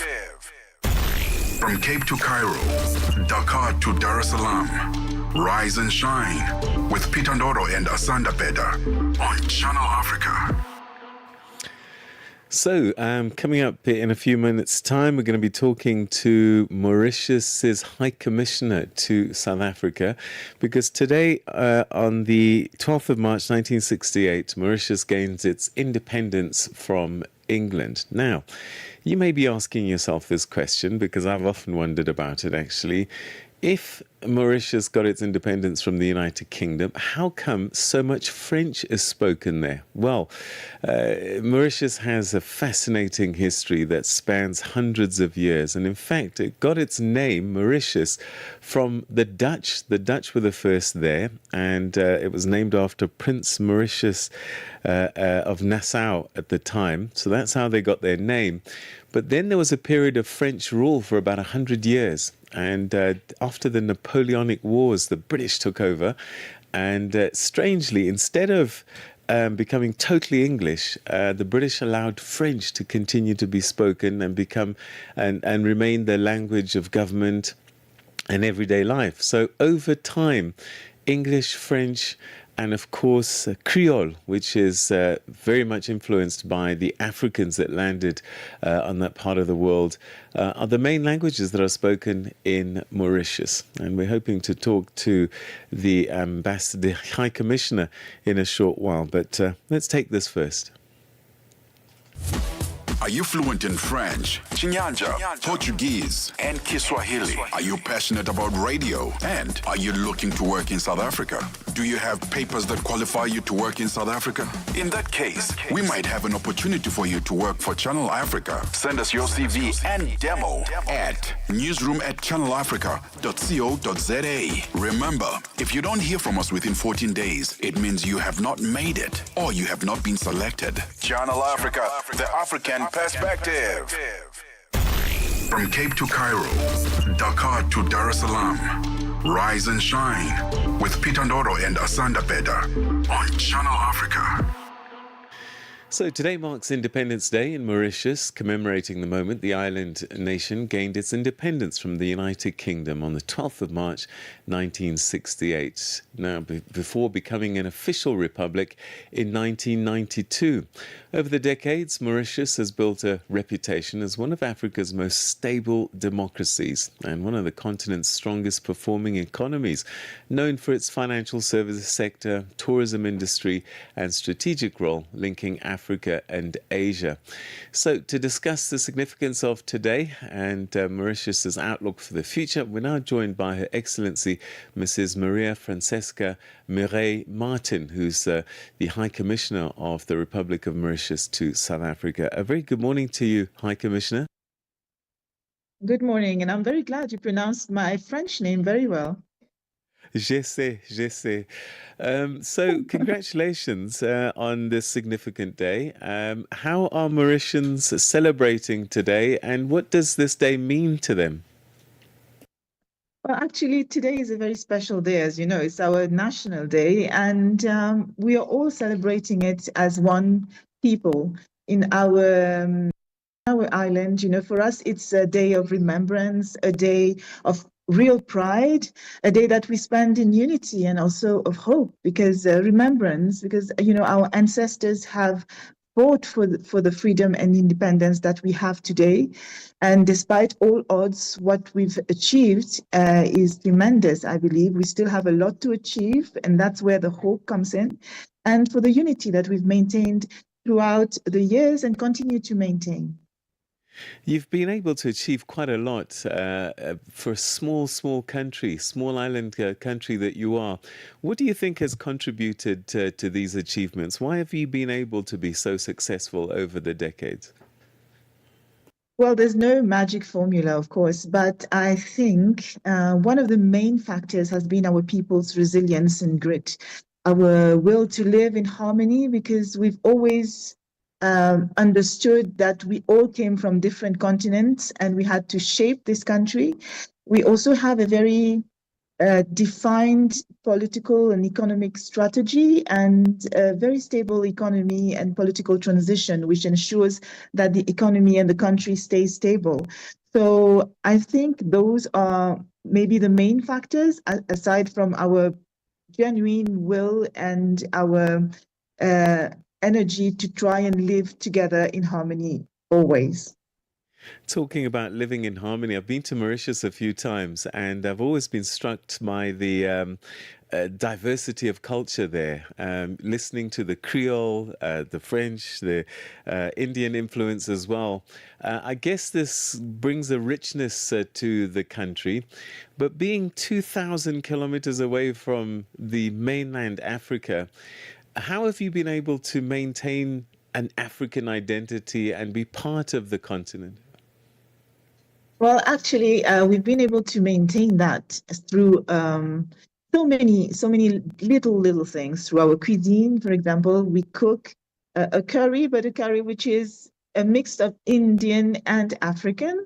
I would say we speak Creole, which is a language that had been created by the slaves themselves at the time, because they couldn't really speak French properly, and they created a language that is now spoken by everyone on the island. It is our day-to-day language, the language we relate to, all of us.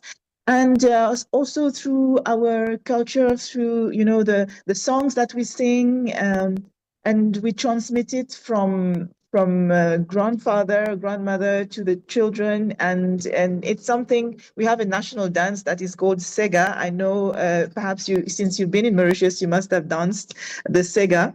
And it's a very rhythmic music that reminds us a lot of our continental roots. And finally, as Mauritius celebrates Independence Day, both at home and in the diaspora, what message would you like to share with Africans about Mauritius's vision for the future and the role on the continent? Well, Mauritius is actually positioning itself to strengthen its links with the African continent more and more. So I would love for all Africans to see Mauritius as a second home and as much as a sister land somewhere lost in the Indian Ocean, but very visible because we have very strong ties with South Africa, and we have very strong ties with a lot of other countries on the continent. But we believe that what we want to do is extend this hand of friendship to the whole of Africa.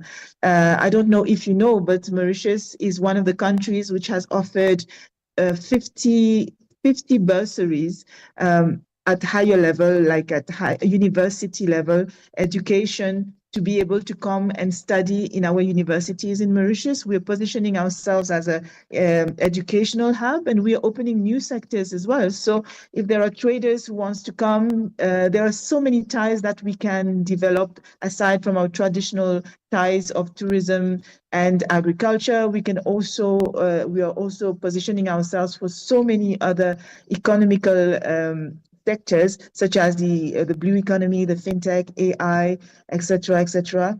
And we would love to have a lot of people who would help us to make Mauritius known, and at the same time exchange, share, and use Mauritius as a platform to be able to accede to other countries. So in that spirit, we would like to be the link between Africa and the other parts of the world.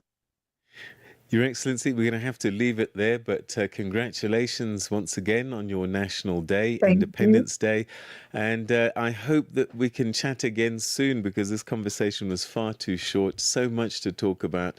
I'd love to pick up this conversation again in the near future. But for today, congratulations. Thank you. Anytime. Thank you very much for having invited me. Merci beaucoup. À bientôt. That was the High Commissioner to South Africa from Mauritius, Mrs. Maria Francesca Mireille Martin, who's the High Commissioner here, talking to us about their Independence Day. A little late, but here are your news headlines with Onelen Sinsi. SABC News. Headlines. The African Perspective. Thank you, Peter. Drone strikes have hit Goma in the eastern DR Congo, killing at least 3 people, including a French aid worker. This is the first such attack in the city since the AFC M23 rebels seized it last year. Severe floods have killed at least 30 people in southern Ethiopia's Gamo zone. Forecasters say storms are becoming more intense in the region. And Israel says it is stepping up the intensity of its strikes on the Lebanese capital, Beirut. There's been a series of huge nighttime explosions. Channel Africa News, I'm Onelen Tsinsi. SABC News. Headlines. The African Perspective. After the news headlines, we catch you up with what's happening in the world of sports, and Musibudi Makura is about to let us know. Sports on Channel Africa. The African Perspective. Thank you so much, Asanda. RB Leipzig's Chief Business Officer Johan Plenge says the club is excited to expand its football market as it prepares for its first ever post-season tour to South Africa. So the Bundesliga outfit is set to face the Premier Soccer League giants Mamelodi Sundowns in a friendly match on the 29th of May at the Lucas Masterpieces Moribe Stadium in the country's capital city Pretoria as part of the Ke Regaofela tour. So speaking during a virtual media press conference on Wednesday afternoon, Blanche said the tour presents an opportunity for the club to strengthen its presence on the African continent. Obviously, there are always several reasons to do so. First of all, first and primarily, it's about football, right? So after going to the US, after going to Brazil, now going to South Africa and having our first footprint in a new market, and having this not just as RB Leipzig, but as a Bundesliga club, and just as you mentioned, as a part of the world of Red Bull, is something that is big for all of us. Penge also added that while the team may not travel with all of their top players due to preparations for the upcoming FIFA World Cup, they are still aiming to bring an exciting squad to South Africa. We don't have the final squad ready for the tour, but we can ensure that we will have a very, very exciting squad in place because, as you know, our clear philosophy is to focus on young players, on talented players, and to create stories together with these players. Further now, Kai Havertz struck a late penalty to earn Arsenal a 1 draw with Bayern Leverkusen in the Champions League last 16 first leg. The German forward facing his former club converted in the 89th minute after Noni Madueke was fouled inside the box. Arsenal had fallen behind for the very first time in the competition this season when Robert Aldrich headed in Alex Grimaldo's corner after the half-time break. The tie remains finely poised now ahead of the return leg in London. Meanwhile, Federico Valverde produced a sensational first-half hat-trick as Real Madrid swept aside Manchester City by 3-0 in the Champions League last 16 first leg.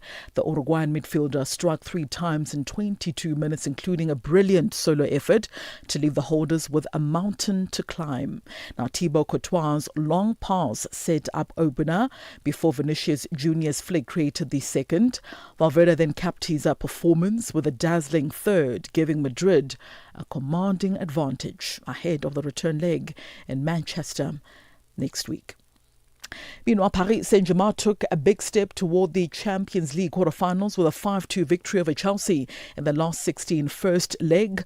The defending champions twice saw their lead cancel out before Vitna restored the advantage following a goalkeeping error.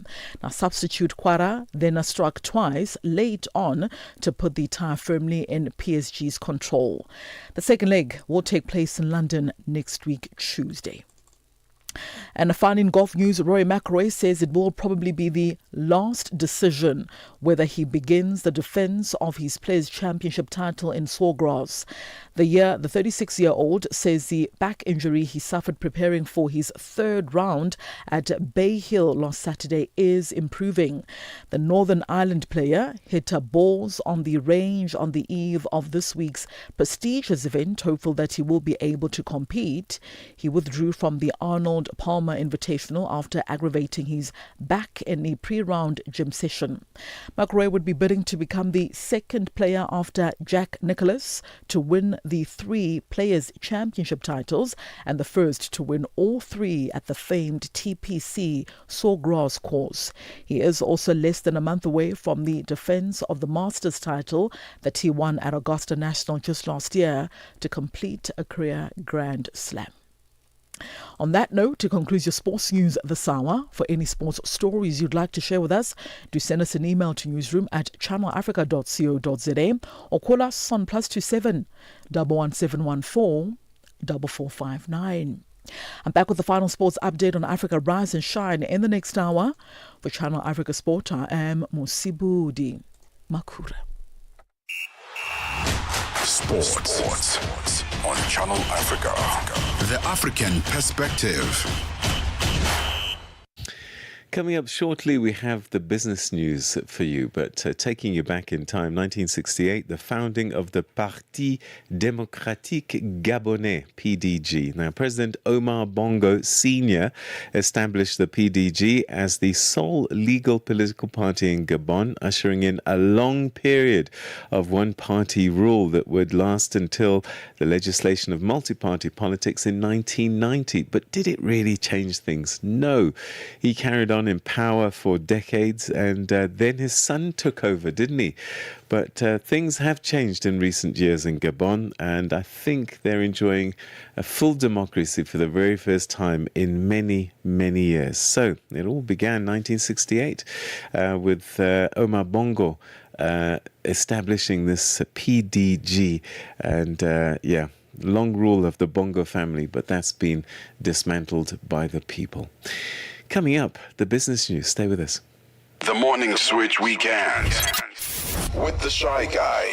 I Show Speed, often called Speed, who is a popular American YouTuber and live streamer known for his high-energy personality, loud reactions, and unpredictable humor. He visited Ethiopia, and he was shocked what he found out, actually, when he got to Ethiopia. He got to find out that, they don't use the Gregorian calendar. That is, we are in 2026 right now. And he got to find out they are in 2018. 2018? 2018. Now you trolling me. It's 2026. No. It ain't 2026. Wait, hold on. Wait, we in the past? Ronaldo is still in Real Madrid. Everything is in the past here. Oh man, how shocked the Speed was. He went back in time. Saturday and Sunday mornings belong to the Morning Switch. 3 to 6 a.m. Central African Time. Let's get at the business news update. Here is Chanduko Ligege. Business news on Channel Africa. The African perspective. Thank you, Peter. Good morning. Gabon has formally requested a program from the International Monetary Fund, a move that could help stabilize the Central African OPEC members' finances and strengthen transparency. On Friday, the IMF concluded a 10-day visit to the country, its first since the government said it wanted an IMF loan after toying with the idea of tapping the market for over a year. Investors and ratings agencies view an IMF program as crucial, but worries over Gabon's debt transparency and the government's will to push through tough fiscal reforms have bred skepticism. Gabon's push for an IMF loan could help stabilize finances in the country. The South African Medical Association trade union Samatu says doctors in public hospitals are being pushed beyond safe working limits while hundreds of qualified colleagues remain unemployed. The union claims doctors already in the system are working excessive hours beyond guidelines set by the Health Professions Council. At the same time, more than 1,000 funded posts for doctors remain vacant across the country. Samatu has warned that the situation is not only unfair to unemployed doctors, but could also put patient safety at risk. Samatu Junior Doctors Committee Chair Dr. Talende Biela explains. Yes, no, definitely. And this is an ongoing conversation that we have been having at Samatu. You'd understand that in the beginning of the year, we ran a poll so that we are able to get the correct statistics from our colleagues. Now, we know that this has been a perennial problem where our post-community service doctors are unemployed, right? So on the poll, we actually found out that over 1,481 colleagues who are post-com serve were unemployed at the time. And when we went to speak to the Minister of Health, it turned out that they would have employed only 480. South African travelers are likely to soon face significantly higher flight rates after jet fuel costs increased by approximately 70% at two of South Africa's three major airports. Cape Town International Airport and King Shaka International Airport in Durban have both raised the cost of jet AI fuel in response to the growing fuel costs due to the conflict in the Middle East. Domestic airline Flysafair earlier announced that it would introduce a temporary fuel surcharge on ticket prices as a result. The surcharge will come into effect today and will apply only to flights departing on or before the 12th of May 2026. Aviation expert Lyndon Burns says South Africans could see airlines implementing a number of changes in the coming weeks in an effort to mitigate fuel costs. The other way in which airlines can also mitigate costs, obviously, would be to try and consolidate flights, reduce the number of flights that they have, try and make sure that they're maximizing and filling their aircraft that they do have, not flying them as often. We're not seeing airlines moving to those levels yet because there's still plenty of demand for air travel. But if we find that the economy does take a serious turn to the left and things get worse, then I think we'll start seeing demand for travel, and especially discretionary travel, start to fall. And then we might see airlines reducing their capacity. Kenya's KCB Group reported an 11% rise in full year 2025 pre-tax profit, driven by growth in interest income. The bank, which operates across multiple African countries, including the Democratic Republic of Congo, Tanzania, Rwanda, South Sudan, Uganda and Burundi, says pre-tax profit climbed to $703 million, up from $630 million the previous year. Its subsidiaries outside Kenya contributed 31% of the group's pre-tax profit. The price of Brent crude oil has risen above $100 a barrel due to supply concerns linked to the U.S.-Israeli war with Iran. U.S. traded crude has also jumped by 9%, and share prices in several Asian markets have fallen. Oil rise prices come despite an announcement by the International Energy Agency that its members will make available 400 million barrels of oil and refined products from their reserves. The BBC's Nick Marsh has the details. Even though this strategic announcement, it was designed to try and calm fears, to try and stabilize those oil prices, the actual reality of what's happening in the Straits of Hormuz is as serious as ever, and traffic is still at a virtual standstill. And you had those words there from Iran warning that things could get to $200 a barrel. They say you can't artificially lower the price of oil. They seem to have spooked the markets here today as well. The market's $1 in Nigeria is 1,000 naira 394, Botswana 13 pula 25, Kenya 128 shilling 394, Zambia 19 kwacha 404. BRICS countries $1 in Brazil, 5 real 16, Russia 79 rubles 05, India 91 rupee 92, China 61.87, South Africa 16 rand 36 cents. $1 is at 74 pence to the British pound and 86 to the euro. Gold is trading at $5,142, platinum at $2,154 per ounce, and at the moment, Brent crude oil is at $98.84 a barrel. That is all for now. For any stories you'd like to share with us, please send us an email to newsroom@channelafrica.co.za, or you can call us on +27 11 714 4459. For Channel Africa Business, I am Chandruko Ligege.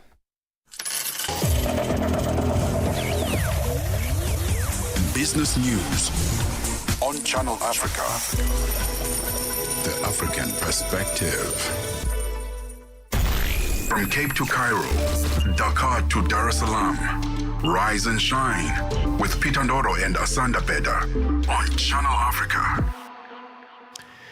Digital payments are transforming how people send and receive money across Africa, especially as mobile phones and messaging apps become more widely used. In South Africa, one of the country's largest banks, First National Bank, or FNB, has expanded its e-wallet mobile money service by integrating it with the messaging platform WhatsApp, allowing people to open and use a digital wallet directly from their phones, even if they don't have a traditional bank account. The bank says that the move is aimed at making financial services more accessible, particularly for people working in the informal economy who rely heavily on mobile technology. Here's a report from Nhlanhla Mahlangu. FNB has today announced updates on its e-wallet platforms, saying it is integrating it with WhatsApp to target South Africa's informal economy. E-wallet is a mobile money transfer service launched by FNB in South Africa in October 2009. It allows FNB account holders to send money instantly to anyone with a valid South African cell phone number, even if the recipient does not have a bank account. With the new WhatsApp-based platform, FNB says it aims to create a digital entry point into formal financial services for millions of South Africans who may not have traditional bank accounts. Litania Johnson, CEO of FNB Personal Segment, says the enhancement marks a major milestone in the bank's ongoing commitment to broaden access to digital financial services. When we started eWallet, the core focus was how do we enable FNB customers to be able to send money to anyone with a cell phone number. And it was really about that inclusion and making sure that it is a frictionless process. But when we think about how consumers' needs are changing, we realize that in actual fact, you want to enable anyone to be able to send money to an e-wallet so that you don't have to wait for an FNB customer to send you money to create a wallet. So enable all South Africans through WhatsApp to create their own e-wallet, and irrespective of who the other person banks with, they can now get that wallet funded through that. In addition to that, if I've got an e-wallet, we also want to remove the need to withdraw the cash to actually then facilitate transactions outside of the ecosystem. Digital payment systems in South Africa are experiencing a significant shift, growing into a broader payment ecosystem. FNB says the enhanced service allows customers to onboard in minutes and progressively unlock an ecosystem of everyday financial services. Hema Mora, FNB e-wallet executive, says the evolution is designed to be fast, secure, scalable, and interoperable. So all you can do with the e-wallet at the moment is send the e-wallet and you can withdraw the cash. But we know a customer wants more convenience. They want the safety of not having to walk around with cash. And they want to be able to participate in this economy of being able to make payments and receive payments. We decided to take e-wallet to the people to help match their needs. Any customer that has WhatsApp, they'll be able to simply type hi. They'll register with us. Easy, name, surname, ID. That will allow you to get money from anywhere. Anyone can pay you into your e-wallet. You'll be able to make a payment from your e-wallet. So you can use EFT, a pay shop. You can send an e-wallet. So now a recipient can actually send an e-wallet. Before you'd have to withdraw the cash and make a plan or ask someone to send the money for you. So it just makes it so much easier. Physical banks remain a core part of South Africa's payment system, but an increasing number of consumers are starting to use digital payment experiences. Reporting for Channel Africa, I am Ndlandla Mahlangu in Johannesburg. Coming up on Rise and Shine, we speak about Zambia. They're marking Youth Day today, so we'll be speaking to a young person who is a politician and award-winning writer and getting their views on youth participation in national development, as that is one of the things they'll be reflecting on and the significance thereof on this Youth Day. Also, you can get in touch with us on our social media platforms. We are across all the various platforms there of X, of Instagram, TikTok, LinkedIn, and you can find us on YouTube as well. At Channel Africa 1 is our handle. Are you fluent in French, Chinyanja, Portuguese, and Kiswahili? Are you passionate about radio? And are you looking to work in South Africa? Do you have papers that qualify you to work in South Africa? In that case, we might have an opportunity for you to work for Channel Africa. Send us your CV and demo at newsroom@channelafrica.co.za. Remember, if you don't hear from us within 14 days, it means you have not made it or you have not been selected. Channel Africa, the African perspective. Your life, your rhythm, your Africa. Channel Africa. Find it for free on Google Play and the Apple App Store. From Cape to Cairo, Dakar to Dar es Salaam.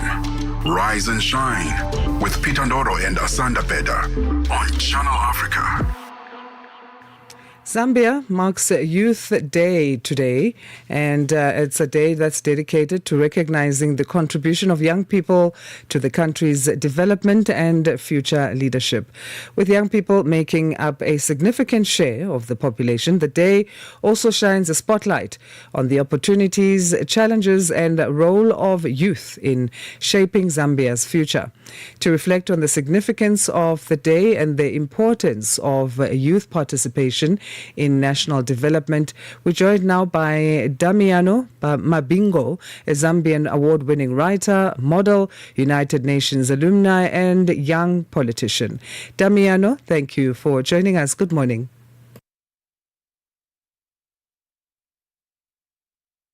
Damiano, good morning, and thank you for making time to talk to us. Good morning. Good morning. Can you hear me? Yes, we can hear you now. So let's start here then. Zambia marking Youth Day today.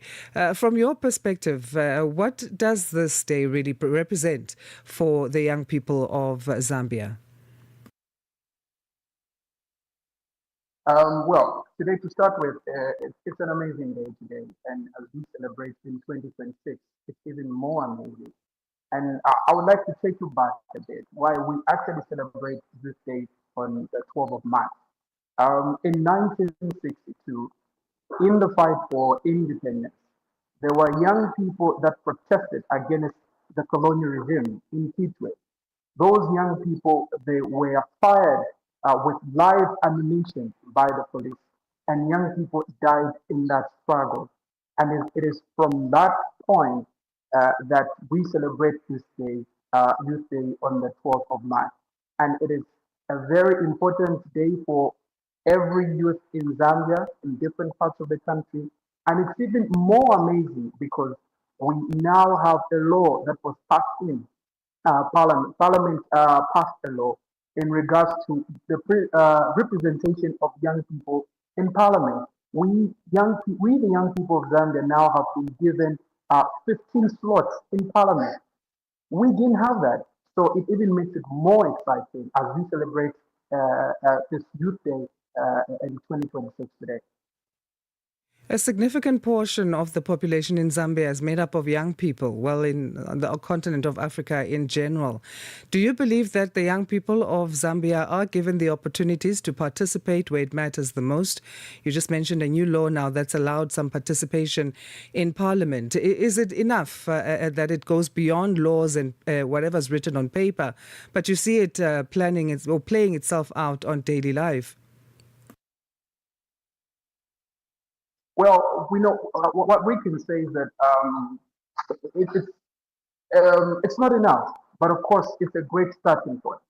And I'll talk so much about Zambia because that's where I am in. I'm a Zambian young person that speaks for Zambian young people. It's not enough. This is a call for many African governments to try and put legislation, to try and put laws. But of course, we must give credit to the New Dawn government under President Hakainde Hichilema. I will tell you that from our independence, we have never had this legislation where we are having young people to be represented in parliament. We have never had this law. And for it to be put and for it to be enacted, it shows that our government is indeed thinking about the young people. And this is something that other governments in the African continent should think about. What can we do in regards to helping the young people, in regards to legislation, in regards to empowerment? There's so much that this government needs to do to give space for the young people to speak. Young people have got a voice. Young people, they're energetic. They have the ideas to help develop these African countries. In the spaces or areas then where that opportunity is lacking, what initiatives and kind of motivation can the young people give themselves to create their own opportunities? As you say, this is something you're passionate about, to be a voice for other young people. And you are a writer. We know you're involved in politics. That's been since a young age. So what motivation can young people also have to create their own opportunities where there aren't? That's a very good question. Wherever you are, either you are in South Africa, you are in Zambia, whatever part you are in the country, it shouldn't take government force to give you an opportunity. Young people need to create opportunities for themselves as well. Look at the digital age already. People are making money through TikTok. People are making money through digital platforms. People are making money through renewable source, renewable energy. And also, it's about putting yourself there also to see how your voice can be heard. I will tell you that, for example, in 2019, when I was in Kuala Lumpur Malaysia. We had a very important discussion, and the discussion that we had with my colleagues from different parts of the world was that Zambia's debt stress. Zambia and Africa's debt stress. We looked at the debt stress situation. It was very bad. And in 2020, we saw Zambia defaulting its debt, and this is something that we had predicted. So I pushed myself to involve and apply, to involve myself in such a platform so that my voice can be heard. So young people need to put themselves out there. They shouldn't sit down and wait for opportunities to come. They should put their voices out there. Your final message then, Damiano, to the youth of Zambia on this day. On this day, as we celebrate the Youth Day, we should, as we celebrate the Youth Day, we should also be reminded that in August, we are going for a general election. Youth should be reminded that we should not be tools of violence. The politicians should not use us to kill our brothers. The politicians should not use us to kill our sisters. We should be reminded and we should be woke. What I would tell the young people of Zambia is, I would say it in our local language. I would say, Abana walk. We should be woke. We should remember where we're coming from, where young people were killed because of politics, and we should know which political leaders have the best interest of us young people as we go and cast our vote in August. Right. Leave it there for now, Damiano. Thank you so much for your sharing insights, especially coming from the perspective of a young person, and all the work that you do there. We appreciate your time. Damiano Mabingo is a Zambian award-winning writer, a model, United Nations alumni, and young politician, speaking to us on the significance of Zambia's Youth Day. It's 8 o'clock, which means it's time for the final hour of Rise and Shine with Peter Ndoro and Asanda Beda. The news is next with Onel Nsinsi. SABC News. The African Perspective. Thank you, Peter. Drone strikes have hit Goma in the eastern DR Congo, killing at least 3 people, including a French aid worker, the first such attack in the city since the AFP M23 rebels seized it last year. The UN peacekeeping mission in Congo confirmed that the strikes killed a UN staff member and 2 other civilians and warned that attacks against UN personnel may amount to war crimes. French President Emmanuel Macron and the European Commissioner for Equality, Preparedness and Crisis Management, Hadja Habib, condemned the attack in a post on X, calling for respect for international humanitarian law and saying aid workers must never be targeted. Several floods have killed at least 30 people in southern Ethiopia's Gamos zone. Forecasters say storms are becoming more intense in the region, partly due to global warming. The BBC's Electra Naismith. The authorities said most of those killed lived in Gamo's highland areas, where days of heavy rains caused landslides and flash floods. There's been widespread damage to homes, roads, bridges and farmland. The authorities say further floods and landslides are possible. They've warned the public to stay vigilant. Torrential rains have unleashed widespread flooding across East Africa in recent days. Scientists say these weather events, such as intense, long-lasting downpours, are more frequent and more severe, driven partly by global warming. International Relations Minister Ronald Lamola says the new U.S. ambassador to South Africa, Brent Bozell, has been summoned to explain his anti-diplomatic comments in public. Lamola says Pretoria is open to diplomatic engagements, but it cannot allow other countries to disrespect the sovereignty of South Africa. Ambassador Bozell, who was speaking on other media platforms, said the U.S. had raised concern about the Expropriation Act and the broad-based black economic empowerment policies and has not received a response from the government. Lamola says this is unacceptable. The Department of International Relations and Cooperation has noted recent public remarks made by the United States Ambassador to South Africa.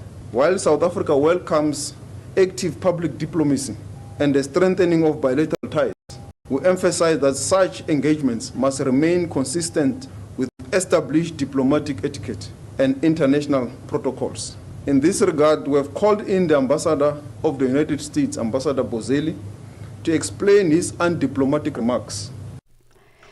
Commissioner Sandile Khumalo has raised concerns at the Madlanga Commission in South Africa that top police officials appear to have close relations with members of criminal syndicates. His comments follow suspended head of organised crime, Major General Richard Shibiri's testimony that he and attempted murderer accused Vusimuzi Matlala had a cordial relationship. Shibiri had testified that Matlala had lent him money to fix his son's vehicle. Advocate Khumalo asked Shibiri to place himself in the shoes of families who have lost loved ones to crime. Now, if you were family members of all these crime victims and you are listening to the evidence that the Commission is hearing, that head of organized crime in the country and some very senior generals, including the Deputy Commissioner of Police, are actually good friends with these people who are alleged to have committed these crimes. What confidence would you have in the police if you are family members of these people who are victims of this crime? What confidence would you have in the police? Lastly, Israel says it is stepping up the intensity of its strikes to the Lebanese capital, Beirut. There's been a series of huge nighttime explosions. Lebanon's health ministry said in the early hours of this morning, at least 8 people were killed in an Israeli strike on Beirut's Ramlet al-Baida seafront. The BBC's Wyatt Davis reports. Israel appears ready to step up its campaign to defeat Hezbollah as an effective military force, not just in southern Beirut and the border area between Israel and Lebanon, but in other parts of the country, including the eastern Bekaa Valley. As the Iranian-backed Hezbollah had launched rockets and missiles against northern Israel, there are increasing concerns the renewed conflict between Israel and Hezbollah is escalating out of control. For any news stories you'd like to share with us, please send us an email to newsroom@channelafrica.co.za or call us at +27 11 714 4459. Channel Africa News, I'm Onele Ntsintsi. SABC News. The African Perspective. And coming up in your sports news this hour, Iranian minister says the country will not play at this year's FIFA World Cup, while Jack Draper stuns world number 5 Novak Djokovic at Indian Wells. Details at 8:30. From Africa's broadcast capital to the furthest corners of the globe, this is Rise and Shine, every weekday mornings on Channel Africa.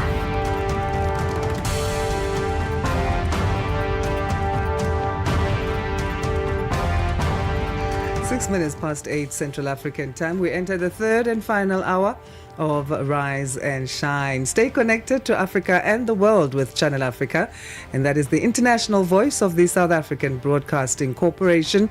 You can watch us anytime and listen in as well anywhere via channelafrica.co.za, our website, the Channel Africa mobile app, the SABC Plus app, as well as the DSTV and OpenView audio bouquet. So you've got a lot of options in connecting with us. Also on social media, we love to hear your comments and questions about our programming.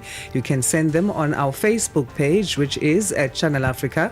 And then on the other platforms, our handles are at Channel Africa 1. Channel Africa, we are first with the African story globally. The team of Asanda, Beda and Peter Ndoro about to tell you what's coming up in this hour. Yes, a little bit later on, we're going to be talking to somebody who's going to be involved with the Africa Matters Summit. Yeah, that's taking place on the 25th. And this is an initiative by Channel Africa with partners, and it's going to be big. This is something that we've started and launched and we want you to be very much a part of it. We will be streaming it, so you'll be able to watch it wherever you are across the continent and the diaspora. And if you're in Johannesburg, it'd be good for you to see you at Wits University for that gathering on the 25th. And until then, we'll be keeping you up to date every single day, telling you about the conversations that we're hoping to have and the outcomes, importantly, the outcomes of the summit that we hope to crystallize. So we'll be chatting Africa Matters this half hour. And then outside of South Africa, Human Rights Watch has called on Ghanaian leaders to uphold international legal protections that guarantee the rights to equality, non-discrimination, freedom of expression and privacy for all citizens. And we'll find out what that's about in just a bit. Africa is changing and the world is paying attention. This March, Channel Africa invites you to be part of a new conversation. Africa Matters, a platform where experts, policymakers, and thought leaders come together to unpack the big issues of our time: technology, politics, economics, climate change, and the future of our people. This is where ideas meet action, where change becomes opportunity, where Africa's voice takes its rightful place on the global stage. In March 2026, Channel Africa hosts Africa Climate Change Recovery Summit. Join the dialogue. Be part of the movement. Channel Africa, the African perspective. Wake up, Africa. Peter Ndoro and Asanda Beda are here to help you rise and shine. Weekdays, 6 till 9 a.m. Central African Time. Only on Channel Africa. Human Rights Watch, or HRW, has called on Ghanaian leaders to uphold international legal protections that guarantee the rights to equality, non-discrimination, freedom of expression and privacy for all citizens. This appeal follows the reintroduction of a draconian bill targeting lesbian, gay, bisexual and transgender or LGBT individuals. While Ghana's parliament passed a version of the bill in February of 2024, it lapsed without the approval of then-President Nana Akufo-Addo, who maintained that he would not allow the country to backslide on human rights. Channel Africa's reporter Sisi Sekhalo spoke to researcher and LGBTQI+ rights specialist at Human Rights Watch, Larissa Kojue, about this bill. The actual Ghana government has not hidden. They are willing to sign the bill into law. They have reintroduced it. They are supporting it, and it's this is just like a pattern of what we've seen in the last 5 years in Ghana. So it's aligned with recent development of anti-LGBT laws and policies. We can say that the actual government is really willing to push this bill forward and unfortunately not abide by their own constitution and the international conventions that the state has signed. What does it entail and how is it going to affect the LGBT people? So the bill will be one of the harshest on the continent. It will not only reinforce the current law that that is used to target LGBT, people having same-sex relationship. The current law only targets men having same-sex conduct, but it applies to a lot of people from the LGBT communities. The law will not only reinforce that by increasing the penalties, but it will also criminalize identifying as LGBT people. Like if you say I'm gay, the law you weak some push it under that law. It also puts organizations at risk, supporters, journalists, anybody talking in favor of human rights for everybody, including LGBT. So the broad statement about the broad provision about promotion of LGBT, a lot of organizations will be at risk under those provisions. And what does this say about the human rights in Ghana? It simply means that people who are LGBT are not treated equally as other people. It is a discriminatory law, and it fuels the social stigma that already exists in Ghana. So instead of protecting people that are being marginalized because of their sexual orientation or gender identity, the law will actually give people more reason to continue, because LGBT people face on a regular basis violence, harassment, blackmail. This law would just legitimate what is currently happening, and what is happening is not okay, because as any other Ghanaian citizen, LGBT citizen are entitled to respect of their private life, the right to privacy, the right to non-discrimination, the right to free expression and assembly, because if the law is enacted, LGBT or people working on sexual and gender rights will likely dissolve, and they also risk some penalties.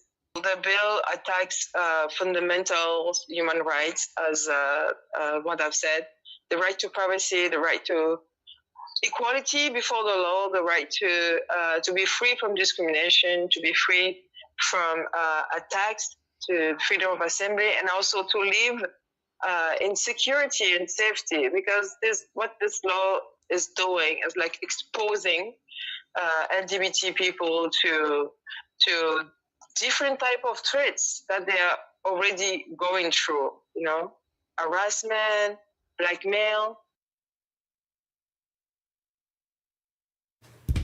That was researcher and LGBTQI plus rights specialist at Human Rights Watch, Larissa Kojowe, speaking to Channel Africa's reporter Sisi Sikhalo.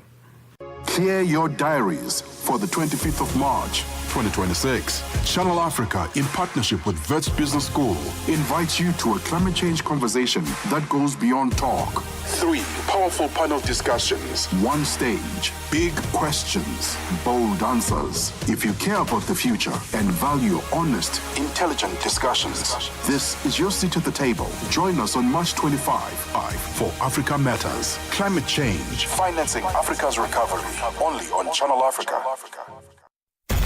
From Cape to Cairo, Dakar to Dar es Salaam. Rise and shine with Peter Ndoro and Asanda Beda on Channel Africa. Africa is on the front lines of climate change. The continent contributes only a small share of global greenhouse gas emissions, yet it faces some of the most severe impacts, from prolonged droughts and floods to food insecurity and threats to livelihoods. Now, despite this vulnerability, Africa receives less than 10% of global climate adaptation funding. Now, these challenges will be at the center of discussions at the upcoming Africa Matters Summit, hosted by Channel Africa in partnership with Wits Business School on the 25th of March in Johannesburg, under the theme Financing Africa's Recovery. Well, to discuss the science behind climate risks, the role of innovation, and the urgent need for climate finance, I'm now joined by Dr. Shingirirai Mutanga, who's the Research Director at the Council for Scientific and Industrial Research, or CSIR, in South Africa. Thank you so much indeed for joining us, and welcome to the program. Good morning. Thank you so much, and greetings to all the viewers.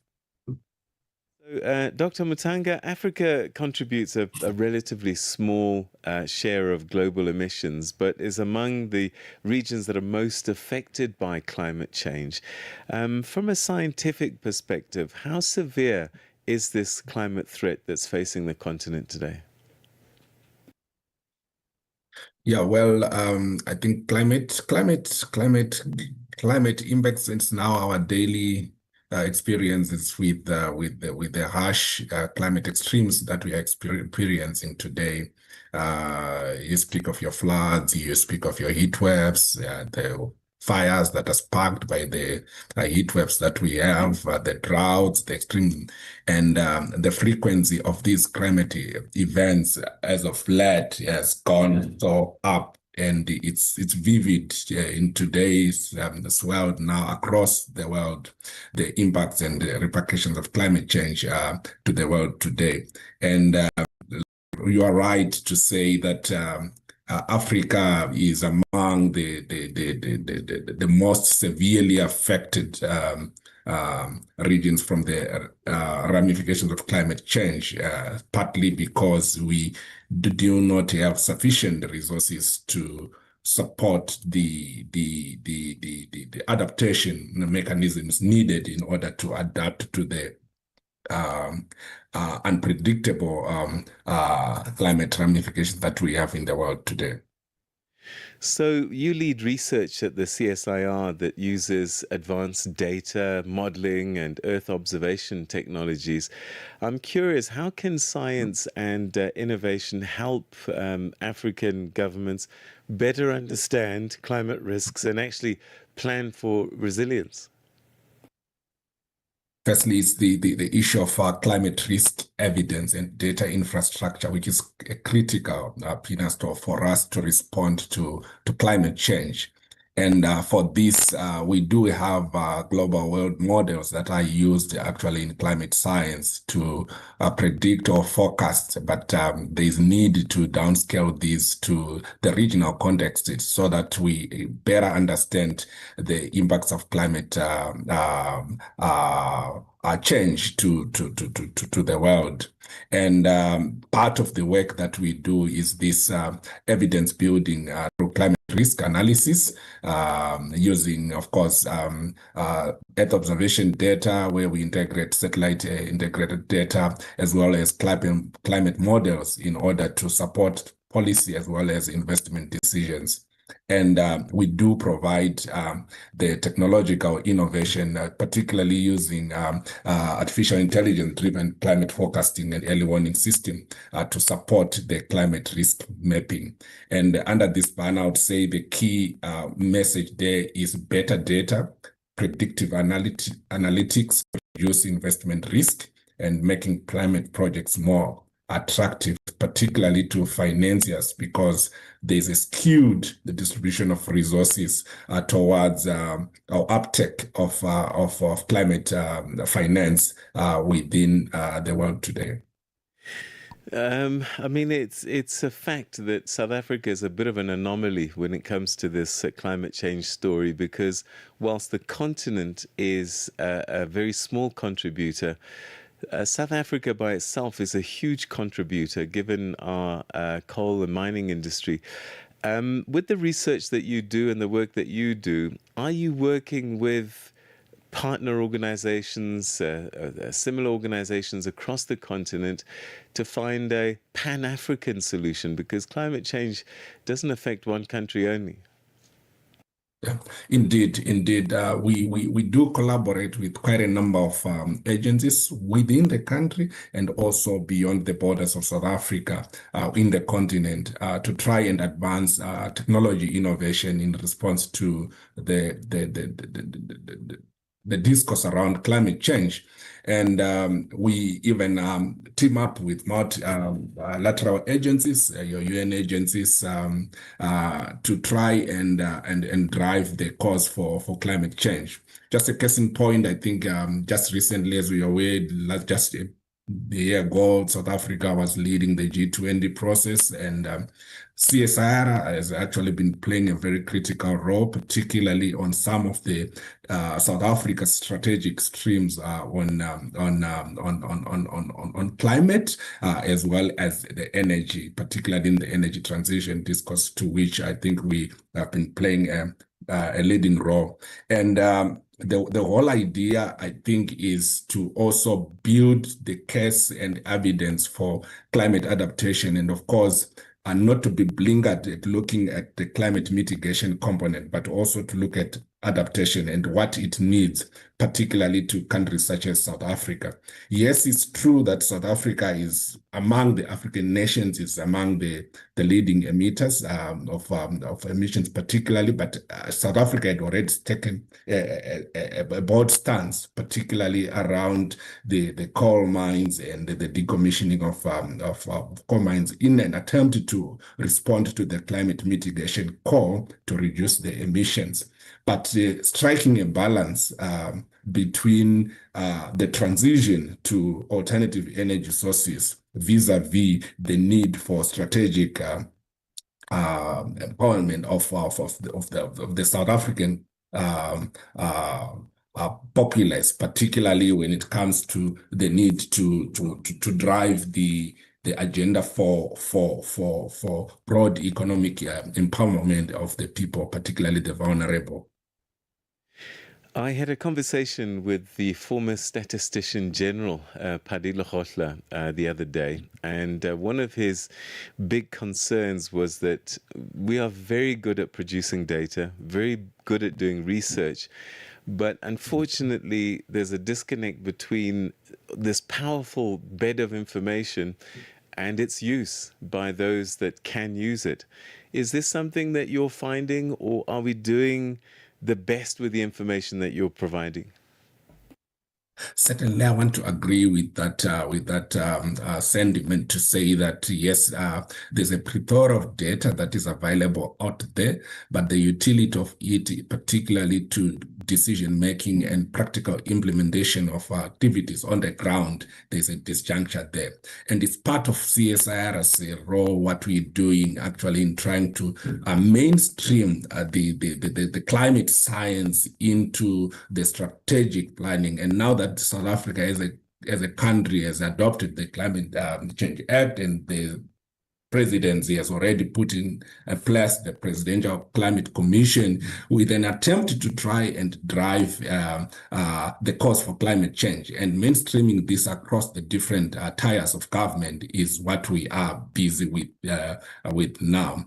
And our role actually is to provide the evidence that is needed in order to bolster the decisions that are put forward in order to respond to the cause for climate change. Funding is a big issue, a big conversation, and one that we'll certainly be unpacking. But I am curious, what practical steps can African countries take right now to strengthen climate resilience, particularly in areas like agriculture, water security, and urban development beyond financing? True, finance is key, and building climate resilience. Obviously, we need to tap into the financial resources. And part of the challenge, I think, which we have been having as a continent is that we have been failing, I think, to tap into the global climate change facility funds pool. For example, we have financial mechanisms such as the GEF, which is the Global Environmental Facility. We have also the GCF, which is the Global Climate Fund. And if you look at the distribution and the statistics around what trickles to Africa, it has been largely skewed on the lower side of the value chain. And increasingly with the realization of the growing demand, particularly around the climate adaptation, we need to tap into these financial mechanisms and increase the flows of financial flows. And part of the work that we're doing is to develop models that de-risk the climate investment into particularly in vulnerable communities, which we have in the country. And of course, technology helps us improve transparency, accountability, as well as investor confidence within the broader scheme of climate finance, which is something that we are working on. In addition, climate sensitive sectors, you mentioned agriculture, food security, they are key cornerstones as well. And we need to tap into the innovations, both from technology innovation as well as your precision agricultural tools, as well as the advisory services that are needed in order to provide not only technology, but also climate smart agricultural technology options in order to protect the food systems while we attract the available climate adaptation finance mechanisms and mainstreaming this through the different tiers of government in order to realize the implementation goals of climate. So, as a panelist at the Africa Matters Summit in a couple of weeks' time, what is the key message that you would like to be bringing to policymakers and investors and developmental partners about climate finance in particular and climate recovery? Firstly, so the point that better data and predictive analytics assist us to reduce investment risks, and making climate projects more attractive to financiers is what we need to play a key, pivotal role on. And then secondly, we need to develop technology-enabled climate smart technology options in order to protect our climate sensitive sectors such as agriculture, water, as well as the energy sector. And within the realm of energy, while we drive the clean energy dimension, we need not to negate, I think, some of the key cornerstones of the value chain that are underpinned within the energy transition cycle. And then also the look at carbon markets as well as nature-based solutions in order to respond to the challenges of climate on our landscapes and, of course, the world that we live in today. Dr. Mutanga, we're going to have to leave it there. Thank you so much indeed for sharing your thoughts and insights with us. And I look forward to seeing you on the 25th. Thank you so much. Thank you so much.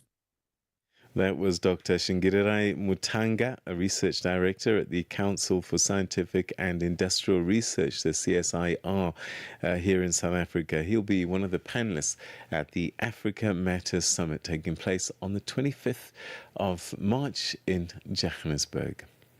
It's now 8:30. Here are your news headlines with Onele Nsinsi.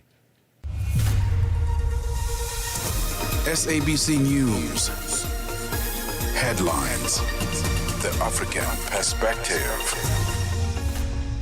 Thank you, Peter. Aid agency Oxfam is warning that humanitarian access to vulnerable communities in South Sudan near the border with Ethiopia remains extremely challenging as thousands of people continue to face shortages of food, clean water and basic services. AfriForum has rubbished reports that a number of South Africans who arrived in the United States as refugees since May last year are reportedly heading back home. The group of refugees left the country citing government-backed racial discrimination, amongst other things.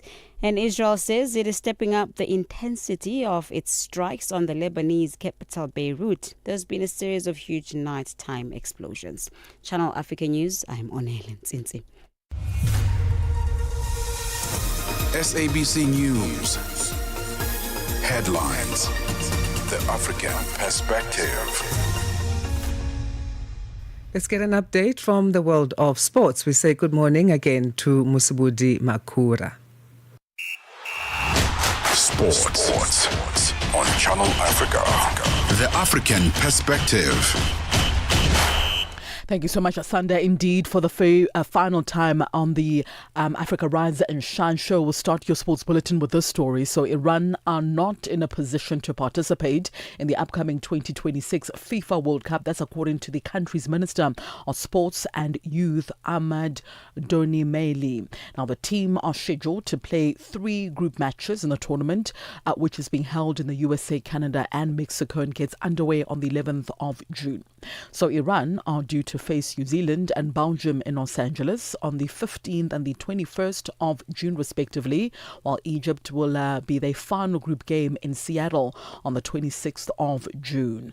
But their participation has been in doubt since US as well as Israel launched strikes on the country, killing Supreme Leader Ayatollah Ali Khamenei. Now, Iran responded by launching missiles as well as drones towards Israel and other nations which host U.S. military bases. Early on Wednesday, FIFA President Gianni Infantino said U.S. President Donald Trump had told him Iran are welcome to compete at the finals. Now, if Iran does indeed withdraw from what would be its fourth consecutive World Cup tournament, FIFA regulations will give the governing body discretion to choose a replacement, but it's still unclear who that replacement will be. That's, of course, if Iran do indeed decide to withdraw their participation. On to this now. RB Leipzig Chief Business Officer Johan Plenge says the club is excited to expand its football market as it prepares for its first ever post-season tour to South Africa. Now, the Bundesliga outfit is set to face the Premier Soccer League giants Mamelodi Sundowns in a friendly match on the 29th of May at the Lucas Masterpieces Morepe Stadium in the country's capital city, Pretoria, as part of their Rekaufela tour.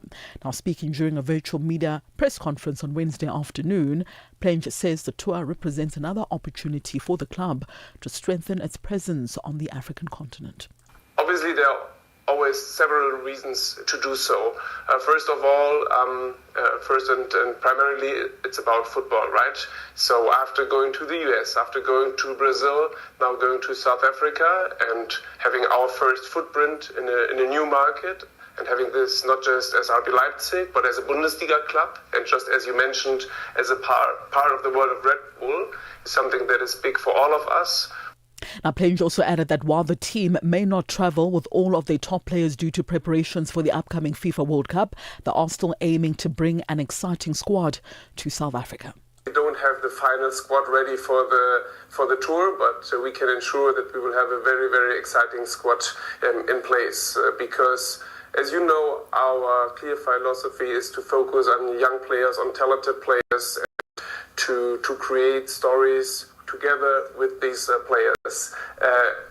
On to some tennis news now. World number one Carlos Alcaraz continued his dominant run at Indian Wells, this time beating Norway's Casper Ruud 6-1 and 7-6, while Jack Draper upset the world number 3 Novak Djokovic 4-6, 6-4 and 7-5 on Wednesday to reach the quarterfinals in the California desert.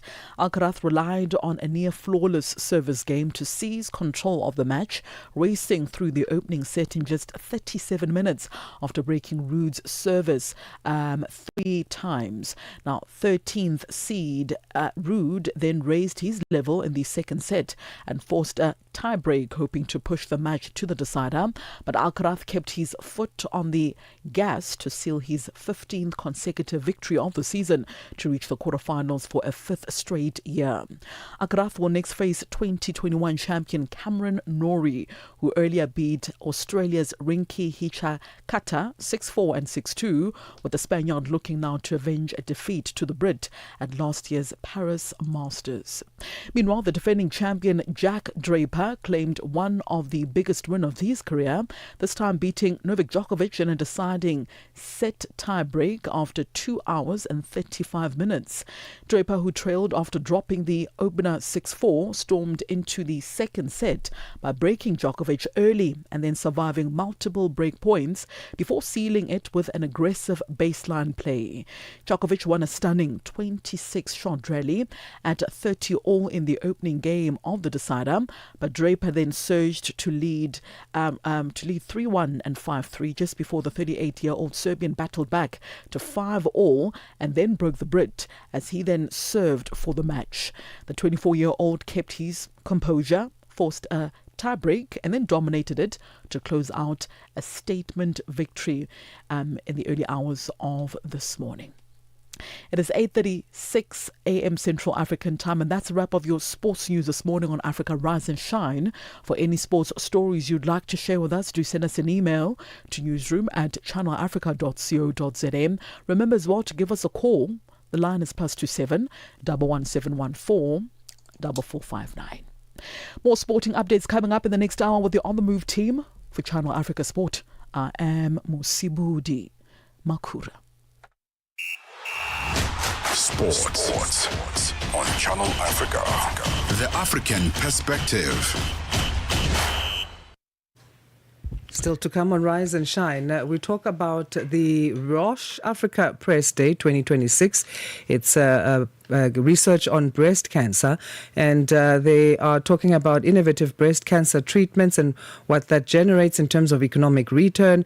We'll be speaking to Head of Policy, Population Health and Health System Strengthening at Roche Pharma Africa on that. Africa. It's time to plug into the heartbeat of the continent. Tune in to Channel Africa, your go-to radio station that broadcasts in 5 different languages. L'Afrique du Sud célèbre la journée nationale du Kabla hujaitwa kwa jina la Double K or more of our forests have been destroyed. Tamo kutuli bwanji ndi Partido Africano da Independência da Guiné. See, Channel Africa represents every corner of this amazing land. From Lagos to Cape Town, Nairobi to Dakar, we've got you covered with the freshest news, music, and cultures. So, turn up the volume, feel the rhythm.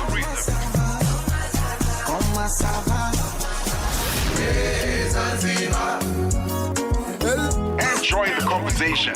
Channel Africa, the African perspective. Right, let's get a final turn to the business news desk and find out what's been happening with Chanduko Ligege.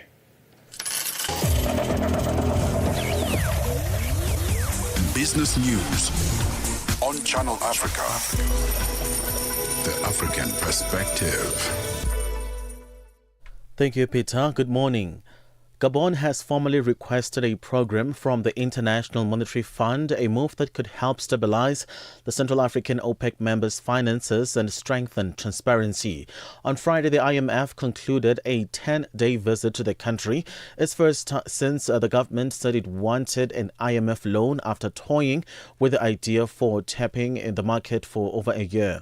Investors and ratings agencies view an IMF program as crucial, but worries over Gabon's debt transparency and the government's will to push through tough fiscal reforms have bred skepticism. Gabon's push for an IMF loan could help stabilize finances in the country. The South African Medical Association trade union Samatu says doctors in public hospitals are being pushed beyond safe working limits while hundreds of qualified colleagues remain unemployed. The union claims doctors already in the system are working excessive hours beyond guidelines set by the Health Professions Council. At the same time, more than 1,000 funded posts for doctors remain vacant across the country. Samatu has warned that the situation is not only unfair to unemployed doctors, but could also put patient safety at risk. Samatu Junior Doctors Committee Chair Dr. Talente Biela explains. Yes, no, definitely. And this is an ongoing conversation that we have been having at Samatu. You'd understand that in the beginning of the year, we ran a poll so that we are able to get the correct statistics from our colleagues. Now, we know that this has been a perennial problem where our post-community service doctors are unemployed, right? So on the poll, we actually found out that over 1,481 colleagues who are post-com service were unemployed at the time. And when we went to sit with the Minister of Health, it turned out that they would have employed only 480. South African travelers are likely to soon face significantly higher flight rates after jet fuel costs increased by approximately 70% at 2 of South Africa's 3 major airports. Cape Town International Airport and King Shaka International Airport in Durban have both raised the cost of jet AI fuel in response to the growing fuel costs due to the conflict in the Middle East. Domestic airline FlySafair earlier announced that it would introduce a temporary fuel surcharge on ticket prices as a result. The surcharge will come into effect today and will apply only to flights departing on or before the 12th of May 2026. Aviation expert Lyndon Burns says South Africans could see airlines implementing a number of changes in the coming weeks in an effort to mitigate fuel costs. The other way in which airlines can also mitigate costs, obviously, would be to try and consolidate flights, reduce the number of flights that they have, try and make sure that they're maximizing and filling the aircraft that they do have, not flying them as often. We're not seeing airlines moving to those levels yet because there's still plenty of demand for air travel. But if we find that the economy does take a serious turn to the left and things get worse, then I think we'll start seeing demand for travel, and especially discretionary travel, start to fall. And then we might see airlines reducing their capacity. Kenya's KCB Group reported an 11% rise in full year 2025 pre-tax profit, driven by growth in interest income. The bank, which operates across multiple African countries, including the Democratic Republic of Congo, Tanzania, Rwanda, South Sudan, Uganda and Burundi, says pre-tax profit climbed to $703 million, up from $630 million the previous year.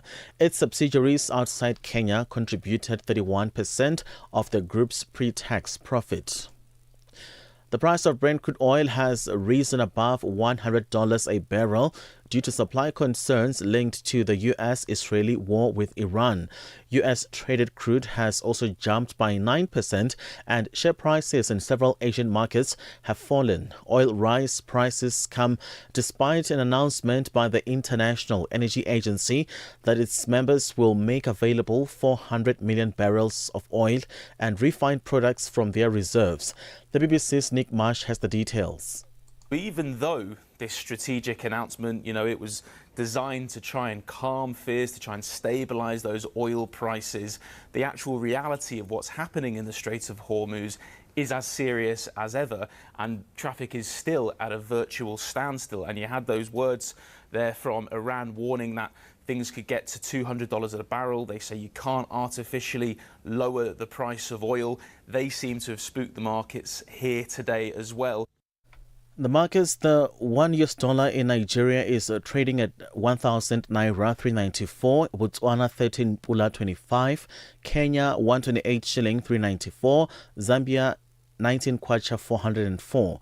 BRICS countries $1 in Brazil 5 real 16, Russia 79 rubles 05, India 91 rupee 92, China 6 yuan 87, South Africa 16 rand 36. $1 is at 74 pence to the British pound and 86 to the euro. Gold is at $5,142, platinum at $2,154, while at the moment Brent crude oil is at $98.84 a barrel. That is all for now. For any business stories you'd like to share with us, please send us an email to newsroom@channelafrica.co.za, or you can call us on +27 11 714 4459. For Channel Africa Business, I am Chandruko Ligege.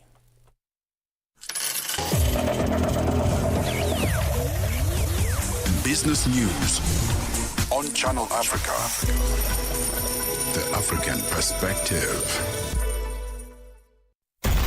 From Cape to Cairo, Dakar to Dar es Salaam, rise and shine with Peter Ndoro and Asanda Beda on Channel Africa.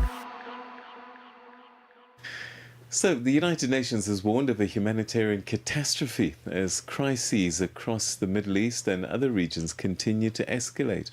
The UN's Emergency Relief Chief, Tom Fletcher, says that conflict is costing the world $1 billion a day, even as billions are still needed to save millions of lives. Our reporter Lebahang Mabange has more. In Geneva, UN Under-Secretary General for the Coordination of Humanitarian Affairs, Tom Fletcher, has painted a stark picture of the scale of global humanitarian needs as the world grapples with conflict, displacement, and soaring costs. We're living through a moment right now of grave peril. Across the Middle East, we're seeing these crises escalate rapidly and increasingly collide in dangerous ways. We're seeing violence reverberate across borders. Displacement, economic shocks, soaring humanitarian needs. And we're seeing the consequences spread faster than we can respond. On the Straits of Hormuz, I'm really worried about food costs, energy costs, as you say, fertilizer costs. I'm worried that actually further escalation will damage other supply routes. All of this has a direct impact on our humanitarian supplies, including going to areas of key need in sub-Saharan Africa. Fletcher warned that the ongoing conflict is draining resources at an alarming rate, with drones and other deadly weapons taking priority over humanitarian assistance. I'm really worried about drones in particular. I think the world has decided that it's far more interested in spending enormous amounts of money developing these increasingly deadly weapons than it is on saving lives. We still need over $14 billion now to deliver this plan. And this is at a time when conflict in the Middle East is costing $1 billion a day. Listen to that number and feel the shame that I feel that we're spending $1 billion a day on this war. Even just $1 billion would allow us to save millions of lives. He stressed the urgency of closing the funding gap, highlighting that without immediate action, millions of lives are at risk. The choice is there. Are we going to close this gap? Without additional support, millions of people will die. So we need those who've made those pledges to deliver that disbursement quickly. We need those who have more funds available to get those funds moving fast towards this plan. In the first half of the year, not the second half, to allow us to deliver where support is most needed. While governments provide a large portion of the aid, Fletcher called for wider public involvement, urging businesses, civil society and individual donors to contribute. We cannot rely on governments alone, so now we need to reach out beyond to civil society, to business and to the public, most importantly. To date, we have $60 million already raised from foundations, corporations, individual donors. But today we'll launch a global public campaign to close the remaining gap. One life at a time, 87 million lives. The UN's $23 billion humanitarian plan aims to help 87 million of the world's most vulnerable people, but with funding still two-thirds short, the agency warns that every delay costs lives. Reporting for Channel Africa, I am Lebogang Mabange in Johannesburg, South Africa. After Rise and Shine on Channel Africa, we say good morning to the On the Move team, that is Palesa Tao and Benjamin Mushatama. So joining us to tell us what to expect on this Thursday, the 12th of March's edition, is Palesa. Good morning. Good morning. How are you? Doing well. So in the first hour today on The Move, we've been seeing a trend, obviously, of people, having lip fillers, facial fillers, butt lifts, BBLs, the likes. But there's a reverse trend that's happening right now. People are dissolving all that. People are dissolving their lip fillers. People are removing their implants. And I think the trend is they're going back to sort of their natural body form. So we're going to be speaking about what is, what's behind this trend of reversing procedures that people have done on their bodies. Goodness. And the toll that takes on one's body, I can only imagine. Yeah, I'm sure. But I think I like this one, going back to that. But it really doesn't matter. I think it's just about comfort, but also the trend, and we'll look behind that. And in today's Becoming feature, people are also leaving the corporate jungle and trying to pursue, something more natural, something more easy, their own passions. We'll actually be speaking to one such person who's recently left a senior role and trying to figure out her next move to pursue her passions. That is interesting, and it takes brave people to do that, actually. It does, yeah. All right, so that's On the Move coming up in about 10 minutes' time. Africa at Play with Neto and ETO Chemane. Lelintle, talk to us about your relationship with your father, Coach Pitso. What is this one thing that he said to you that is still stuck at the top of your head? Coach Pitso and our mom, Moira Tlhagale, have always told us that whatever we do in life, we must do it to the best of our abilities and represent our family well. But the big thing is do what you love and do it with all the passion that you have. And I think we see it in both their work. I mean, my mom has done a really good job with placing Coach Pitso in different clubs around the world, and she's negotiated contracts, and she's showing that as a woman you can also do work that is seen, and you can also get respect from men in a male-dominated space. And I think my dad has also shown that you must never underestimate the Black African man. Lelintle Mosimane, a South African communications and digital media professional. Lelintle is also a daughter to a great mentor when it comes to the game of football, Coach Jingles Mosimane.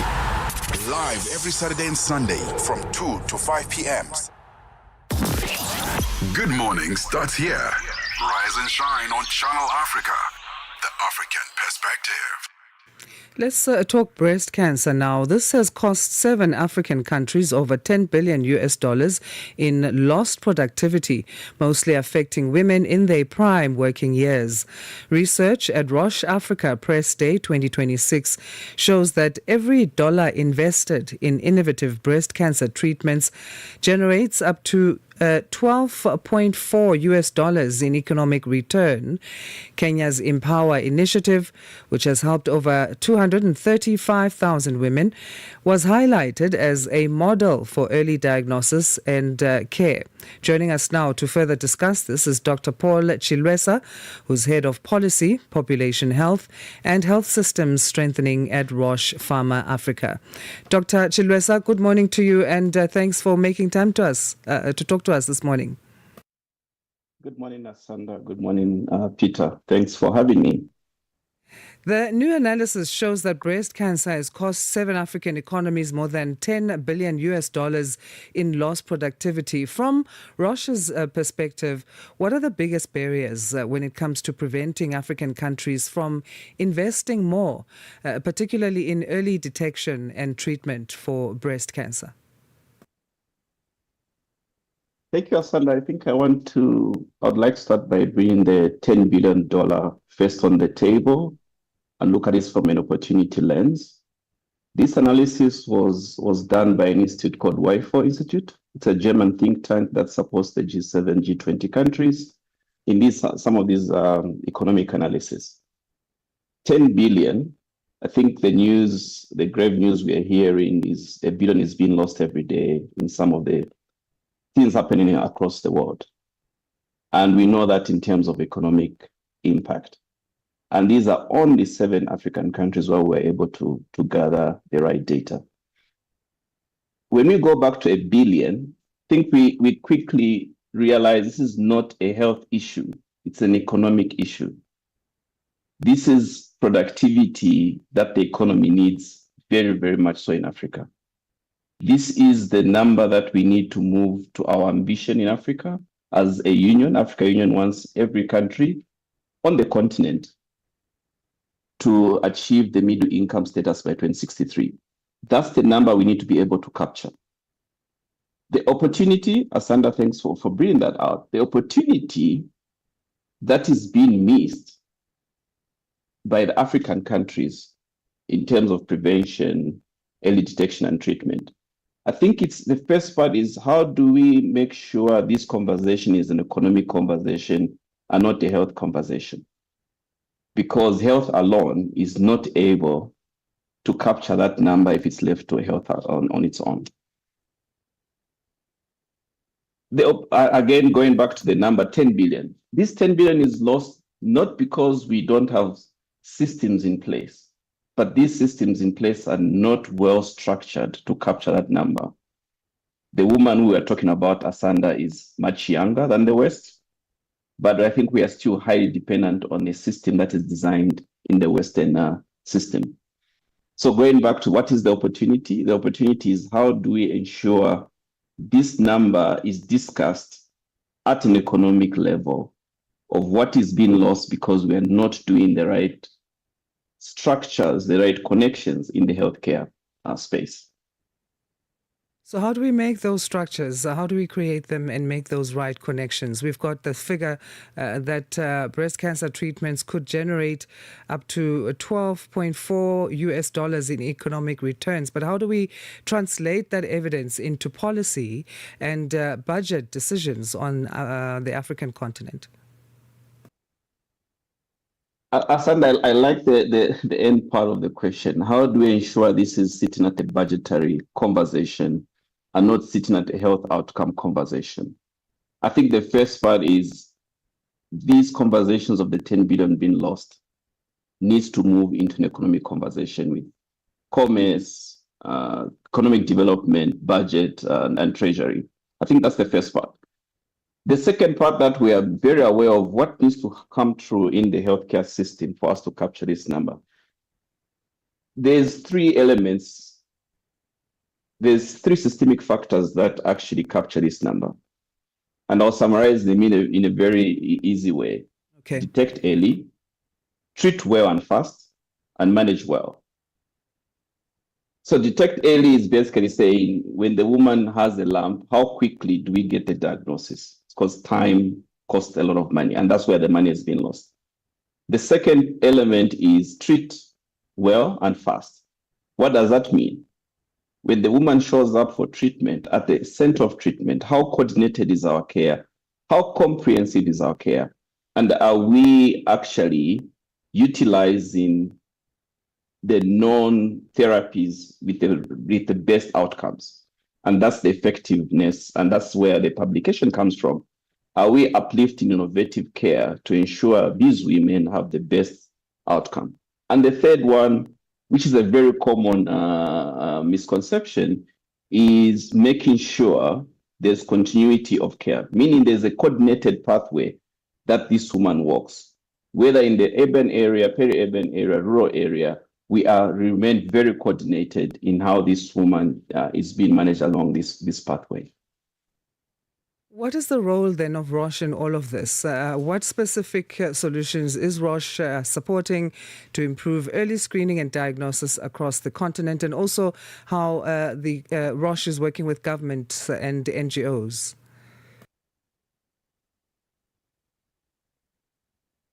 One word, Asanda, it's partnership.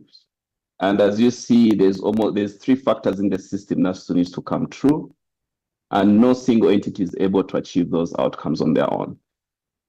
And I'll start off by the three factors I've shared early. It's basically detect early, and I'll run through some of the programs we have across the continent. How are we making sure patients are detected early? I'll start with one of the collaborations we're having in Tunisia, where we're incorporating AI to ensure that more women are detected early and referred quicker into the system.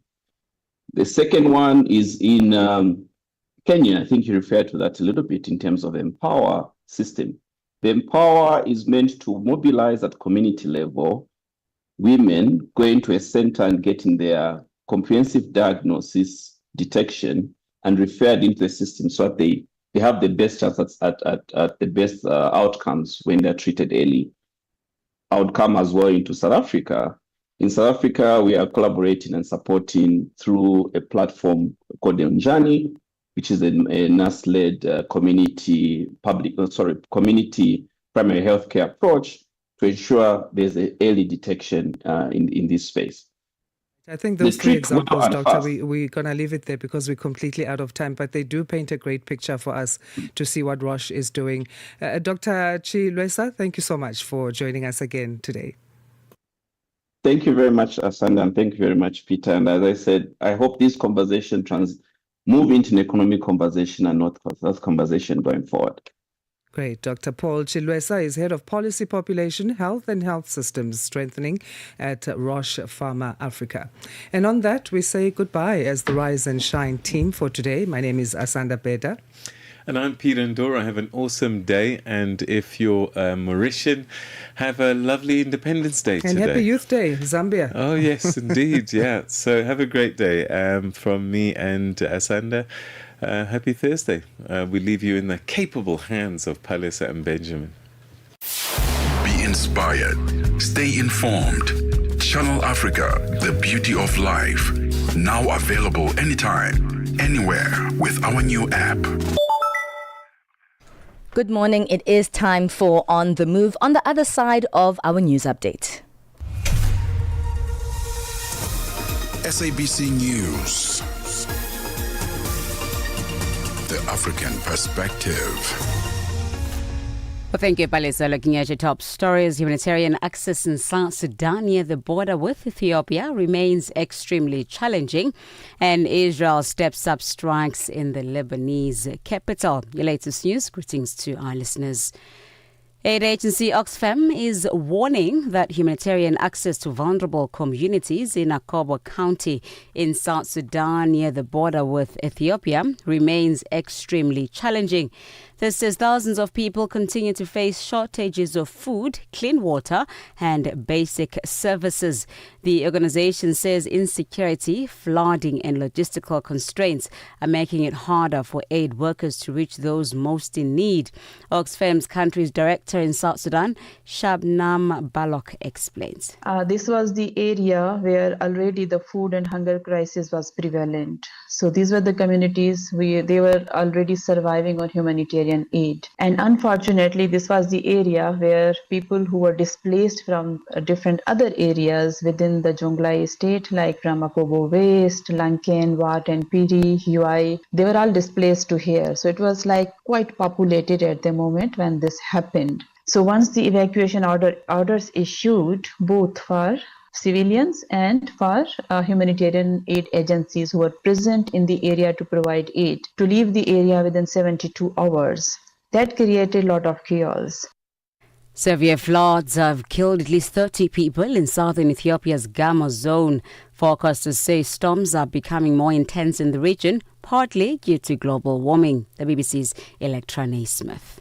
The authorities said most of those killed lived in Gamo's highland areas, where days of heavy rains caused landslides and flash floods. There's been widespread damage to homes, roads, bridges and farmland.